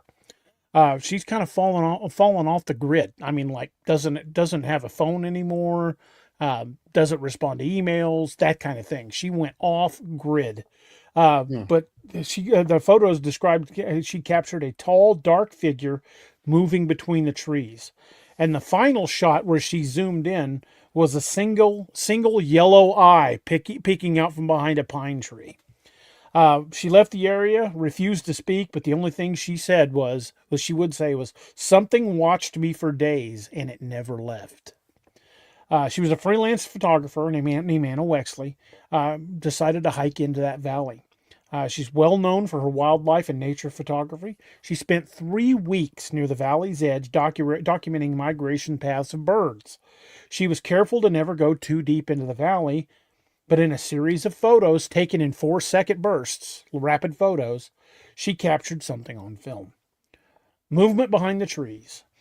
Details were blurry, but in time lapse, you could see a tall, dark figure emerging from behind the trees, shifting between tree trunks. It remained at a distance and she could never get it centered in the frame because of the way it moved. But the final photo on her roll of developed film was a single yellow eye peeking out from behind a pine tree. The large pine tree was examined days later, only to find that it had been completely stripped of bark from the ground all the way up to 12 feet high.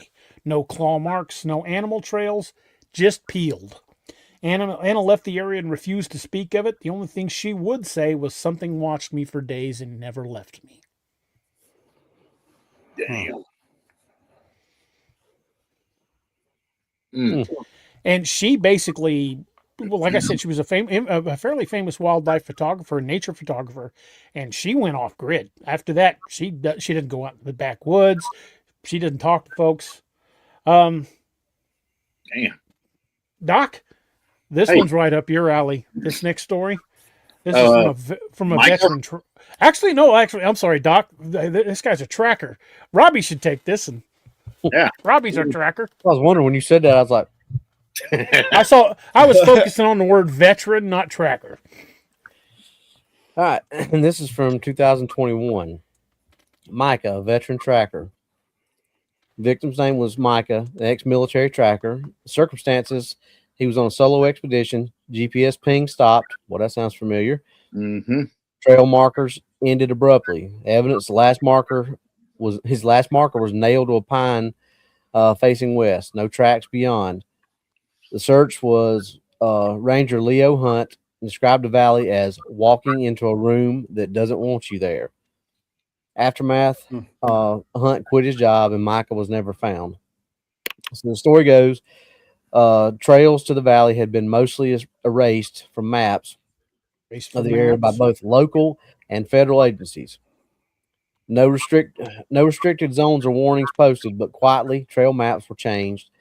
Routes that once passed into the near valley were rerouted away from it. Old paths were reclassified as overgrown, unmaintained, high risk due to wildlife, or lost due to landslides.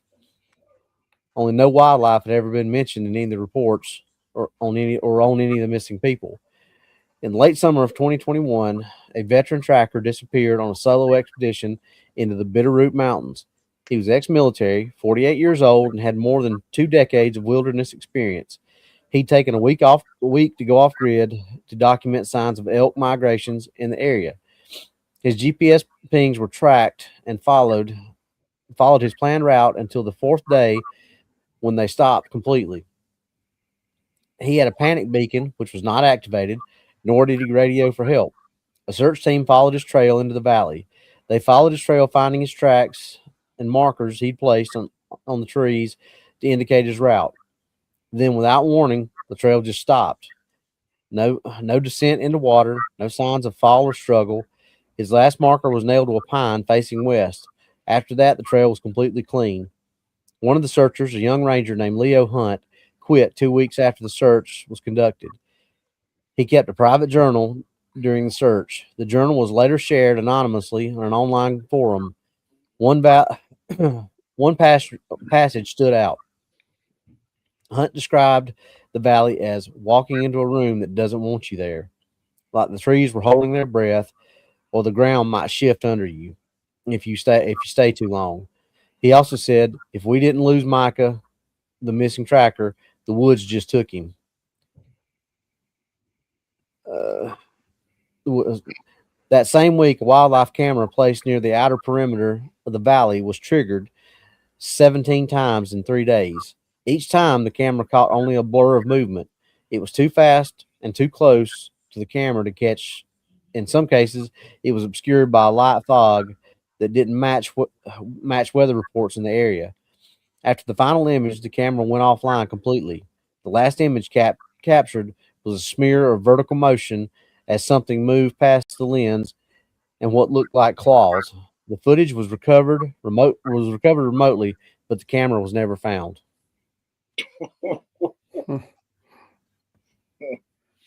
Something didn't want that camera there. Negative. And he said, describe that valley as walking into a room that didn't want you there. That's pretty tense. Steve, how would you describe stepping into Combs Ferry? That was, I think I said something very, very similar to that. I think your first words were, "This place does not want us here." Yep. Yeah, I think that's exactly what I said. I jokingly, I was telling Robbie, I said, this place makes my ass itch. And he goes, yep, I'm getting that feeling. And then I said, the place doesn't want us here. And he went, yep. And just kept on walking. And, yeah. Yeah, that one. Yeah. And he quit. I mean, the park ranger's like, nope, done. In 2 weeks, he was out. As soon as that manhunt was completed, he was like, baby deuces, I quit. Yep. Don't blame him. Doc, you want to talk about the 2022 documentary crew? Yeah, which is really creepy, man. In 2022, there was an entire crew that vanished. They were filming wilderness myths, ignored the permit restrictions, and camped beyond the ridge. Now, the evidence they found was a backup SD card that had some footage on it where this one guy said, I don't think we're alone. Broken branches 9 to 10 feet high. Afterwards, after all this had happened, the crew was declared missing and the footage was seized. Weird, huh? How all this footage keeps disappearing or getting seized. The hard drives it was stored on. Yes. Who knew? In the winter of 2022, a documentary crew had applied for access to film a segment on forgotten wilderness myths of the Northwest. It was a 3-person team. They were licensed and insured and had years of experience in filming the remote regions of the world. They had no criminal history. They granted a partial permit, allowing them to film up to a certain elevation only. They were told specifically not to camp beyond the ridge of the valley. They didn't listen, and the footage that was recovered from their drones and cameras were seized and never released. Now, what we do know comes from a backup SD card found their gear, and one of the last bits of footage was taken was one of the team. It was a woman named Bree who was walking through a clearing when she turned the camera to face herself and said, I don't think we're alone here in this valley. There's no wind, no birds, but something is watching us. We keep finding broken branches 9 to 10 feet high. No animal that we know of does that. Then she said something softly. I think it's waiting for us to leave, or maybe for one of us to fall behind.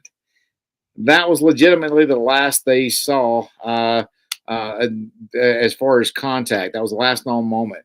The crew was declared missing, and no new information has ever been released. Now, in 2023, a private security contractor was hired to assist them, assist in wildlife prevention strategies, and they submitted Wildfire, not wildlife. wildfire. I'm sorry. Wildfire. I should have put my glasses on. They submitted a request for thermal scans and elevation mapping over a 60-mile stretch, which included the Salmon and Wisdom Ridge. The application was standard, but the sudden and vehement denial was not by the Forest Service or the state, but from a federal agency that refused to disclose the reason for the denial. The project was I think that was the Department of the Interior. I honestly yeah, do. it would stand to reason. And it said later internal emails that had leaked anonymously revealed unusual instructions, and one of them read, "Cease mapping operations in the upper sector. Focus only on the southern perimeter. No unmanned drone activity is allowed within Zone Echo." The name Zone Echo does not appear on any civilian maps of the area, but it does seem to match the location of the valley and the incidents which have happened over the last 130 plus years. And now we're finding more and more about Zone Echo. Right. Yeah. So what's in this valley, this Zone Echo, that requires some federal oversight?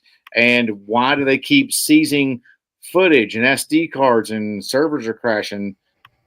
Well, why is that? And they don't want you above a certain elevation, and never allow you to camp beyond the rim of the valley. Yeah. Well, they keep you contained. They keep you contained. Yep. Somebody mentioned Area 51 earlier. It used to be that you could take pictures into Area 51 from like the peaks around the valley that the base is in. Well, then the military discovered, hey, you can see down into the base from these peaks, and then all of a sudden you can't go on the peaks now. They're not within the geographical boundaries of the base, but they're still off limits, and violators will be shot on sight. Sounds kind of like that, right? Robert Korsberg says, are there known native stories in that area? Yeah, before Bauman and the Bauman incident, before Teddy ever set foot in that valley, the Native Americans in the area said, "Stay the hell out of there. That is cursed land. Don't go up there." The natives wouldn't go up there. They considered it haunted or cursed. Funny. Things that make you go, Yeah, that's interesting. Muy interesante. Very interesting. Yeah, that's a good one. So, who wants to talk about Mr. Grant Hollis? I think we're back around to me, aren't we? I think so. Go for it, Steve. So this is from 2023. Scientist is right up my alley. Grant Hollis was an ecologist. He was there for the purposes of a solo soil study. They found his collapsed tent in his journal. The last entry in his journal says, "Something knows I'm here, not just watching. It's aware of me. I don't think it wants me to go." Afterwards, there was a 2-week search with no trace. So this ecologist, Grant Hollis, was working independently to document soil anomalies in the high basin forest when he disappeared along the ridge. He'd filed a detailed itinerary and was expected back in 4 days. When he didn't return, a team was sent in and they found his tent collapsed, half zipped from the inside.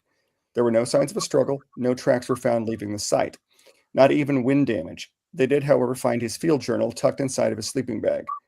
The last entry was written in shaky, uneven handwriting, and it read, "Something knows I'm here, not just watching. It's aware of me. I don't think it wants me to go." That was the last entry. Search teams combed the area for 2 weeks. Not even a scrap of fabric or a broken branch was found. Dear God.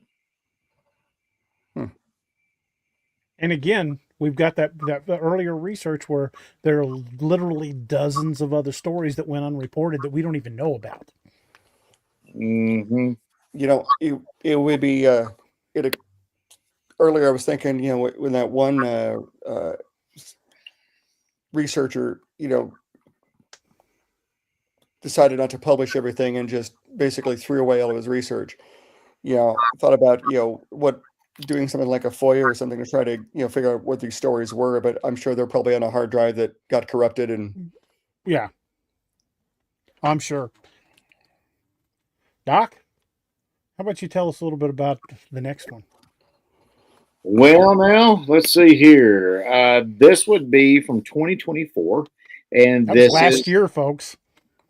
Just last year, and this is from a young lady named Julie Mathers. She's a cartographer. I make maps. You ever seen Starman? You know what I'm talking about when Jeff Bridges did I make maps. So that's what a cartographer does. They make maps. So retired cartographer that retraced lost trails and when returned home with hundreds of hand-drawn maps of the valley etched into wood and bone. After everything happened, archives were erased and that she withdrew from public life. So kind of funny. So this retired cartographer named Julie Mathers, who had spent over 3 decades mapping uncharted terrain into the American Northwest, visited the region alone. Now, her goal was to retrace and map the lost trails mapped by the early fur trappers. So, I mean, this is dating back to the freaking 18th century. So she wanted to find the forgotten arteries of the American wilderness, and she was never reported missing because she came back. But she came back different. Her friends say she stopped answering phone calls, closed her studio, erased all of her digital archives, and when a colleague finally visited her home, they found hundreds of hand-drawn maps, some of them on parchment and some etched even into wood and bone. And they were all maps of the same valley, and she will absolutely not speak publicly about the events. Ventus, you could be right. I mean, but then again, there's lots of stories in the missing 411 that we're still pretty convinced were Bigfoot related that left no sign, not even a drop of blood. Yeah, absolutely. That's weird. She was traumatized, I would say, for sure. I would say just a little bit. Yeah. A smidge. Yeah. We don't have to worry about knocking out right at the 2-hour mark because there's no show that follows us. So if we go a little over, we're good. After Julie Mathers, also in 2024, there was an amateur survivalist group that went into the valley. There were a group of live streamers that did what we wanted to do. They built an uplink so they could stream from the deep woods. There was only one survivor of the group. It was a live stream as a trek through the mountains. The audio captured strange groans and a voice that whispered, "Closer." Evidence: the survivor was found barefoot, covered in dirt, and couldn't speak. The others were never found. A group of amateur survivalists live streamed their trek through the northern forests. They live streamed setting up camp and even joked that they were in quote unquote Bigfoot country. That night, the feed went dark, but you could still hear the audio. A strange groan was heard, and one single word in a voice that no one recognized whispered, "Closer." Then the stream died. Only one member of the group was found 3 days later. He was barefoot and covered in dirt, and he has not said a single word since. You know, he was found barefoot. That to me, that smacks of the Dyatlov disappearances. Something scared them bad enough they fled their tents without their shoes. Yep. He unasked the AO with extreme urgency. And still will not speak to this day. That's terrifying, dude. Does that mean he's not speaking about the event, or he just isn't speaking at all? Has not said a word since. That is a profound change right there, my man. That is. That's some serious trauma. Good Lord. My guess is if he still won't speak about it, he's probably institutionalized somewhere. That's terrifying, man. Yeah. I'm sure. That is terrifying. Good Lord. So when was the Department of Interior formed? Let me look that up. I will consult the Googles. Get your Google foo going.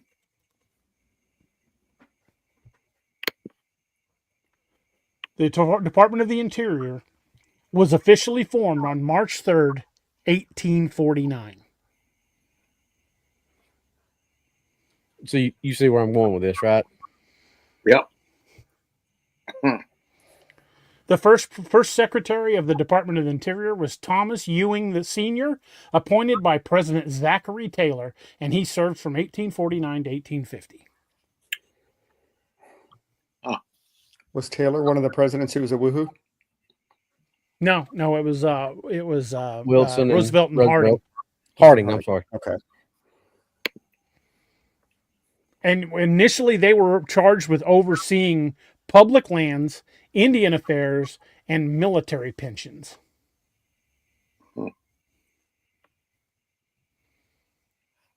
Hmm. So, if anybody in 1849 would have been informed of an incident like the Bauman incident, it would have been them. Well, and being in charge of the military pensions gives you a nice little bargaining chip, even though you're not Department of Defense, on controlling what the military says about this. Yeah. You like Oh, that pension check? You want to keep getting it? Yeah, I was about to say so you're out of the army now. You think you can talk because you're no longer under oath. Oh, you like that pension? It'd be a shame if something happened to it. That's right. You like that monthly Uncle Sugar check? Well, it can go away real easy. Just shut up and color. That's right.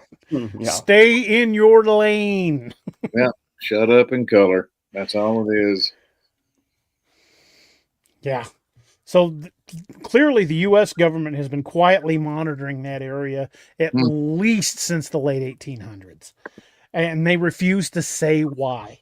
Every decade or so, more people in that area go missing, sometimes even more often, because look how many went missing just from 2017 through 2024. But it's never enough to arouse suspicion to bring in large numbers of people. Like we don't see like a school bus full of kids go missing and bringing in 1,000 searchers. They'll disappear in ones or twos. But here's an even more interesting part. At the edge of the valley is a complete mining camp. No, not mining camp, an old logging camp that's referred to as the Flat Steppe. And it's been abandoned since the 1930s because what? Loggers started disappearing. The camp is still there. So there were a few people of note who were secretaries of the Interior. In 1897 to 1898, Teddy Roosevelt was Secretary of the Interior. Teddy Roosevelt was Secretary of the Interior. Huh. From 1897 to 1898. This also says that there have been many more disappearances around the Flat Steppe and the valley that were all scrubbed from the internet. Well, So shocked. So, and Stuart Udall, who served under Kennedy and Johnson, he was the one who expanded the national park system.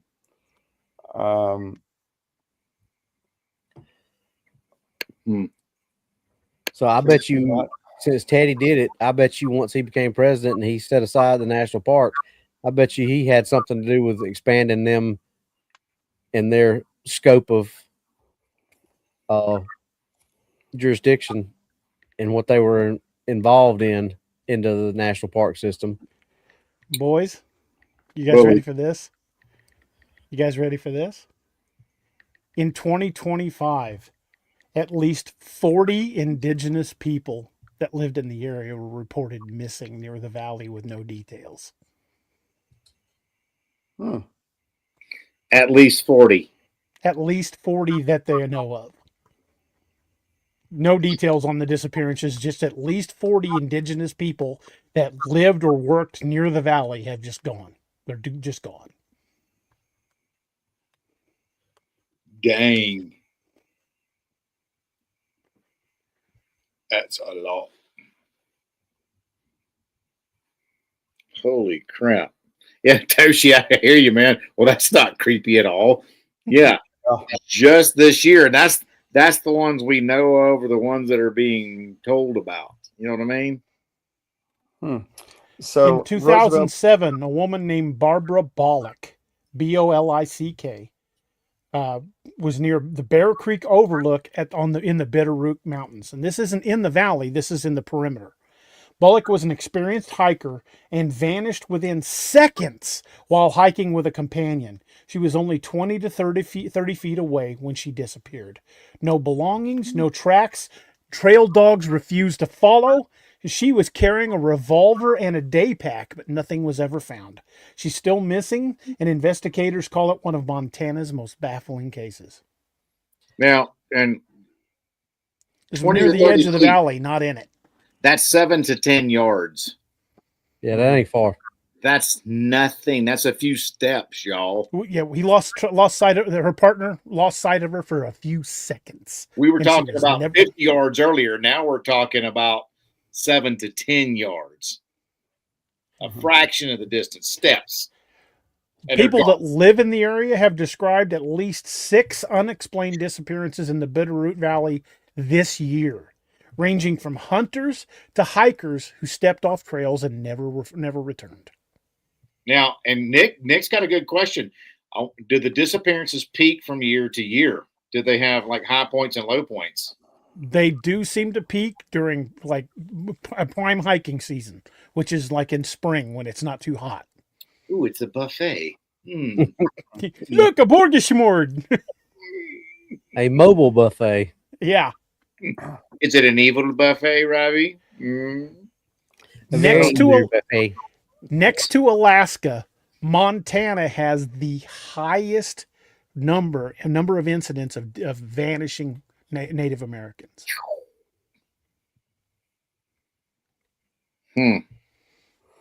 So when Roosevelt was Especially in nominated, the area of the Bitterroots.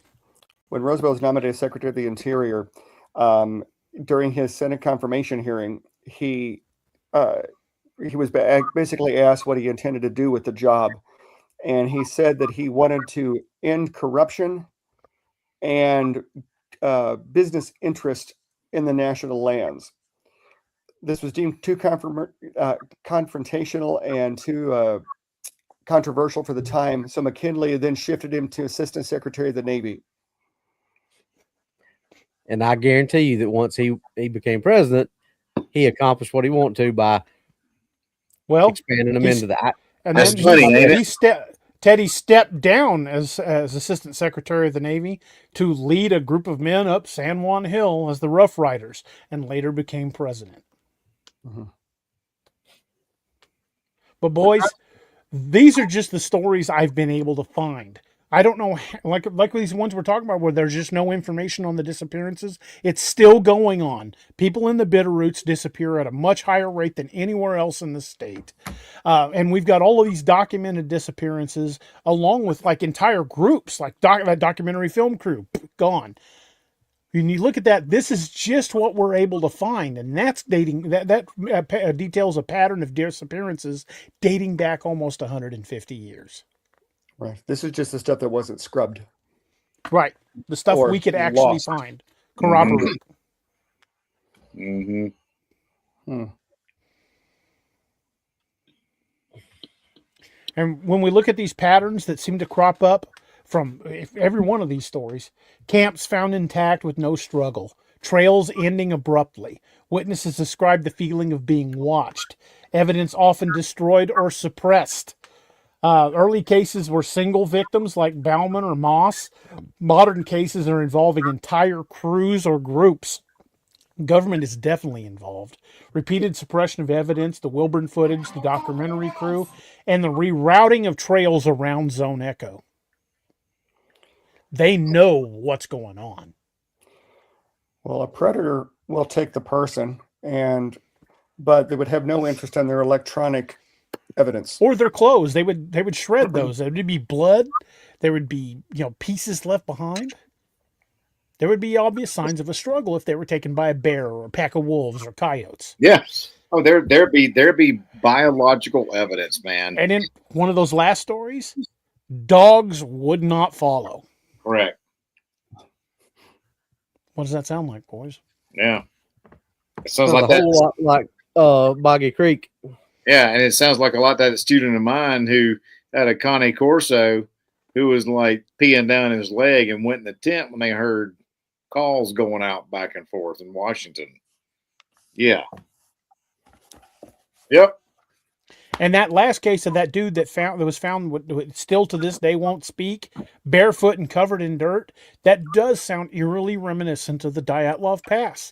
I think something happened. Every one of them scattered from their tents with what they had on at the moment, no shoes, whatever, and it picked off the other two before they found the third guy. God Almighty, that's terrifying, man. That really is. Absolutely. That is terrifying.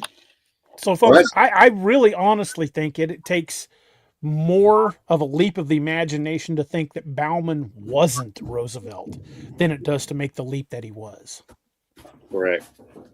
I think based upon the preponderance of evidence, I think we can with very minimal amount of doubt say that Teddy Roosevelt was Bauman. Oh, it certainly fits the Occam razor. I would say that. And the pattern of disappearances continues in that valley.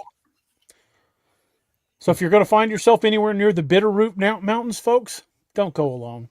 Don't go unarmed, and don't wander off. You ain't lying. Take more than 3. Yeah. Yeah. Clearly 3 ain't enough. Yeah. Ain't that the truth? But you know what? Might be stupid here, boys, but if we had the money to put the expedition together, you bet your ass I'd go. I go. Well, only with a large group. Yeah. Oh, we'd gather Wyatt and Jenkins and a few others of like-minded, well-armed hillbillies that would be inclined to watch our backs. Yep. I definitely would like to borrow a larger boom stick from one of you collectors of such paraphernalia. I think that could be arranged. Doc's got a particularly nasty one of the lever action variety in a large thumping caliber that if that don't knock something down, ain't nothing going to do it. Yes. It's just shy of being an artillery piece. Yes. It has "Leave me alone" written all over it. Engraved on the barrel is "I ain't asking." Yeah, exactly. It wasn't a request. Yeah. But yeah, given enough backing, if I could raise the money, we would definitely go. Same thing to be said about Port Chatham. We would love to go there. Both of them would be an expensive expedition. Yeah, amen to that. Hillary, you couldn't get an RV anywhere near the place. There are no roads into that valley. We would have to go in by ATV, e-bike, horseback. Horseback would probably be best, but I've never seen anything scare off a group of e-bikes. Jesus. But the good thing about horses is you can use them as early warning devices. That's a fact. If the horses, if you get to the edge of the valley and the horse is like, nope, ain't going in there, might be a good thing. Well, you know what? Let's just camp here. Yeah, you ain't got to charge horses neither. You know what I mean? So, yeah, I'd be like, hey, if the horse ain't going in, I'd be like, well, boys, this is where I stop. I think we're going to go back down the trail about a mile yonder and set our camp up there. I got whiskey back there. Yeah. Yeah, I would definitely go. If a horse don't go in, you need to pay attention to the freaking horse. Make sure we take a dog too, and not Harley, because Harley, I love Harley to death, but he's a big chicken. He's just a big old chicken. Yeah. He's like Scooby-Doo. He really is. Doc thinks he's 200 pounds. He ain't no bigger than a popcorn fart. So, he's one of them Orrs Doovers. Yeah, he is. He's in the moose boosh. Yeah, that'd be a fun ride for sure. It would be rough. I mean, whether you're on side by sides, I think a side by side probably a good way to go, because you could do two folks per and carry a bunch of gear on the back, up to 300 pounds of gear, 400 pounds of gear. Take the horses and pack animals. Yeah. So, yeah, might be a good expedition to take along old Patrick Akiba. Yeah, it would. Yeah, I think it'd be right up his alley. Oh, it would be for sure.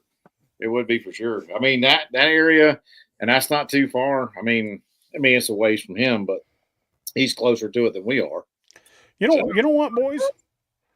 I think I'm smelling a Dark Frontiers novel, Dark Frontiers in Bauman's Valley or something like that. Dark Frontiers, Bauman's Valley. Well, they already rode up San Juan Hill with him, so That's true. That's true. It ain't like I say, it ain't like they strangers. Yeah, it's mentioned numerous times that they knew Teddy. Hmm.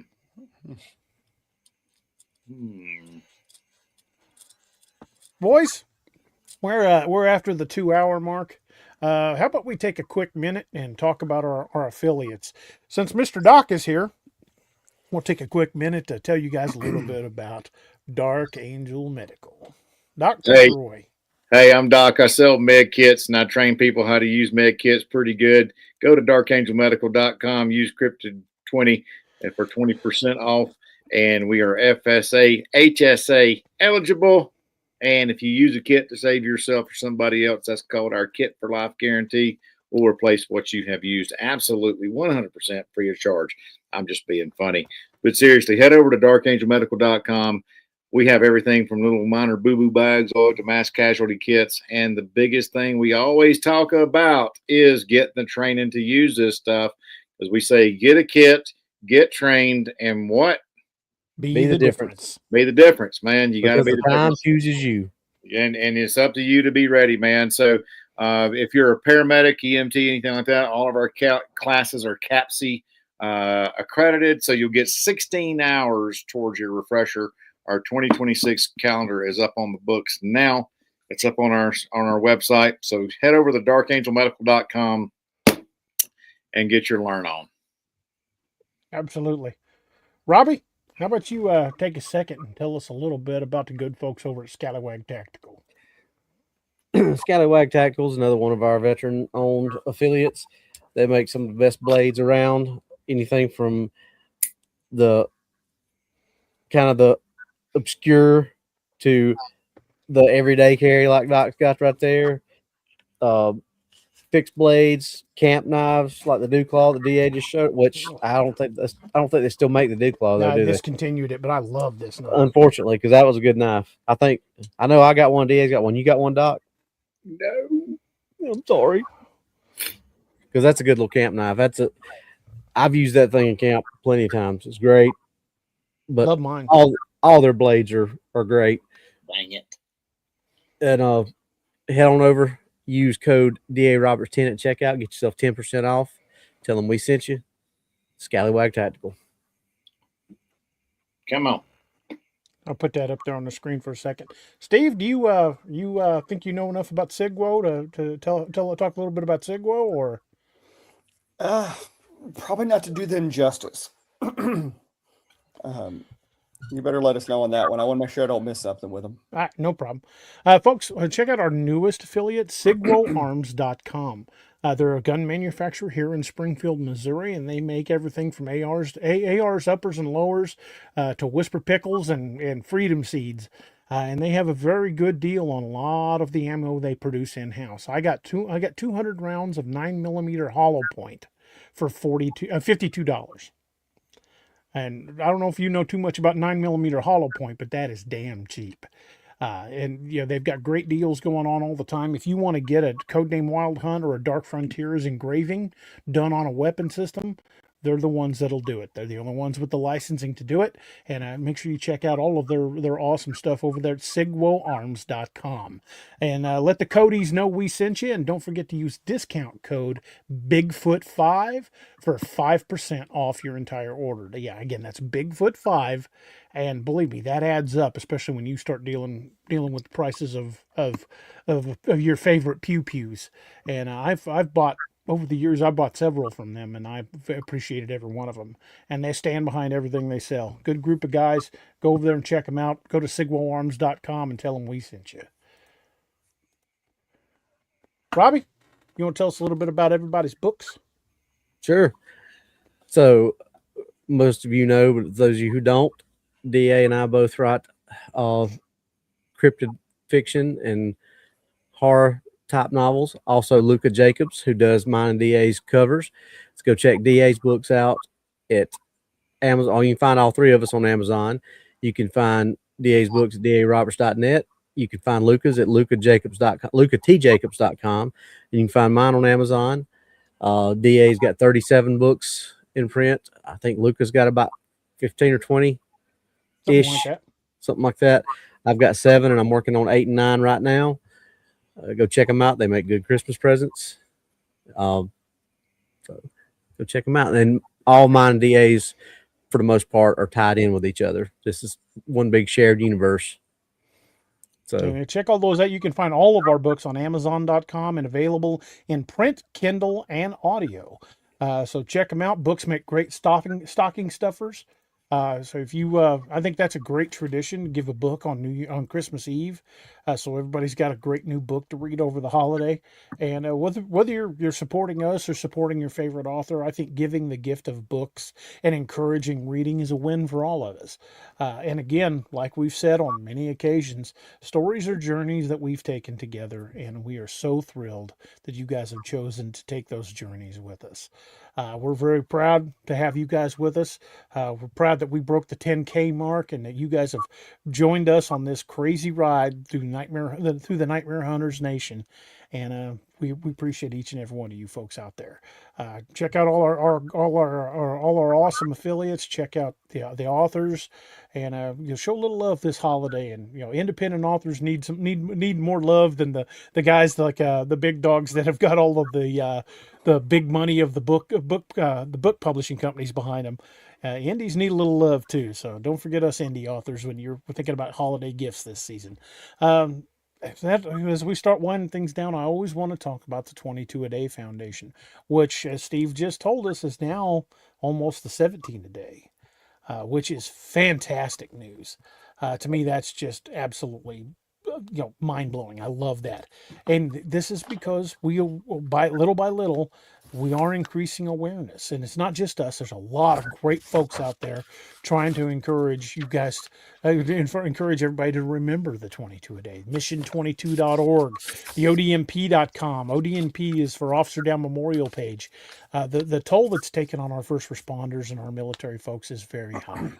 And with you guys' help and awareness and understanding and reaching out and letting these folks that are battling these demons as PTSD, it's a bastard, and don't let them fight it alone.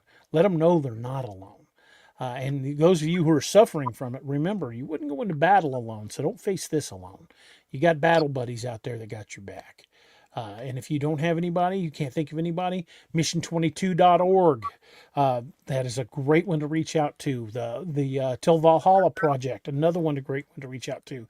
The 22 a Day Foundation. There's so many organizations out there that will help you. I'd rather hear your story than read your obituary. So don't be afraid to reach out.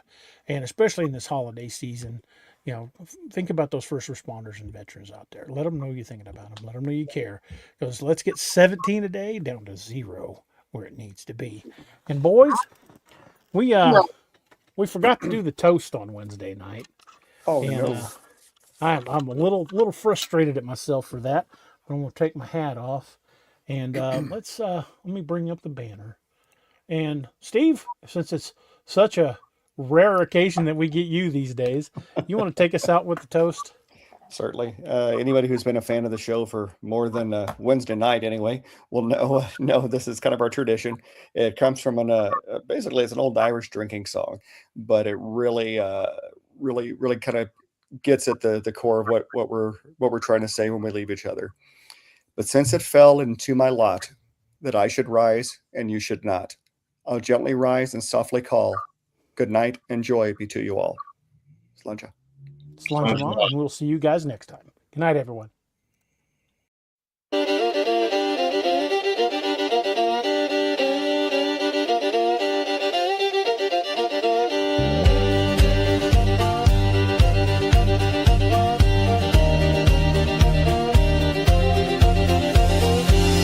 Plains, the winds are howling, saloon doors swinging, shadows growling. 3 lawmen stand tough as rawhide. Yeah, Doc and DA, nothing can abide. Whiskey shots and poker faces, staring down the darkest spaces in this town where legends roam. These boys bring justice, sending evil home. Cryptid lawmen, wild and free, hunting monsters for all to see.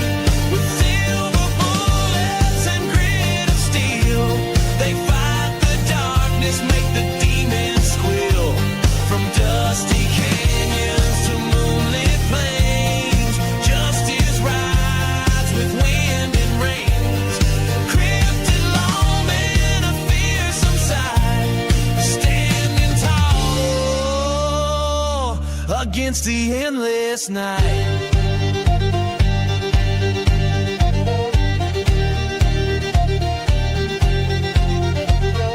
Jed's a howler, claws of steel, Doc's a biter, makes the devil real. But DA's a shifty one, a shape-shifting soul, can turn to anything, takes any form, takes control. Tonight the chupacabras come to town, sucking the life from all around. But these lawmen, they ain't afraid, they'll face the darkness unafraid. Cryptid lawmen, wild and free, hunting monsters for all to see. With silver bullets and grit of steel, they fight the darkness, make the demons squeal. From dusty canyons to moonlit plains, justice rides with wind and rain. Cryptid lawmen, a fearsome sight, standing tall against the endless night.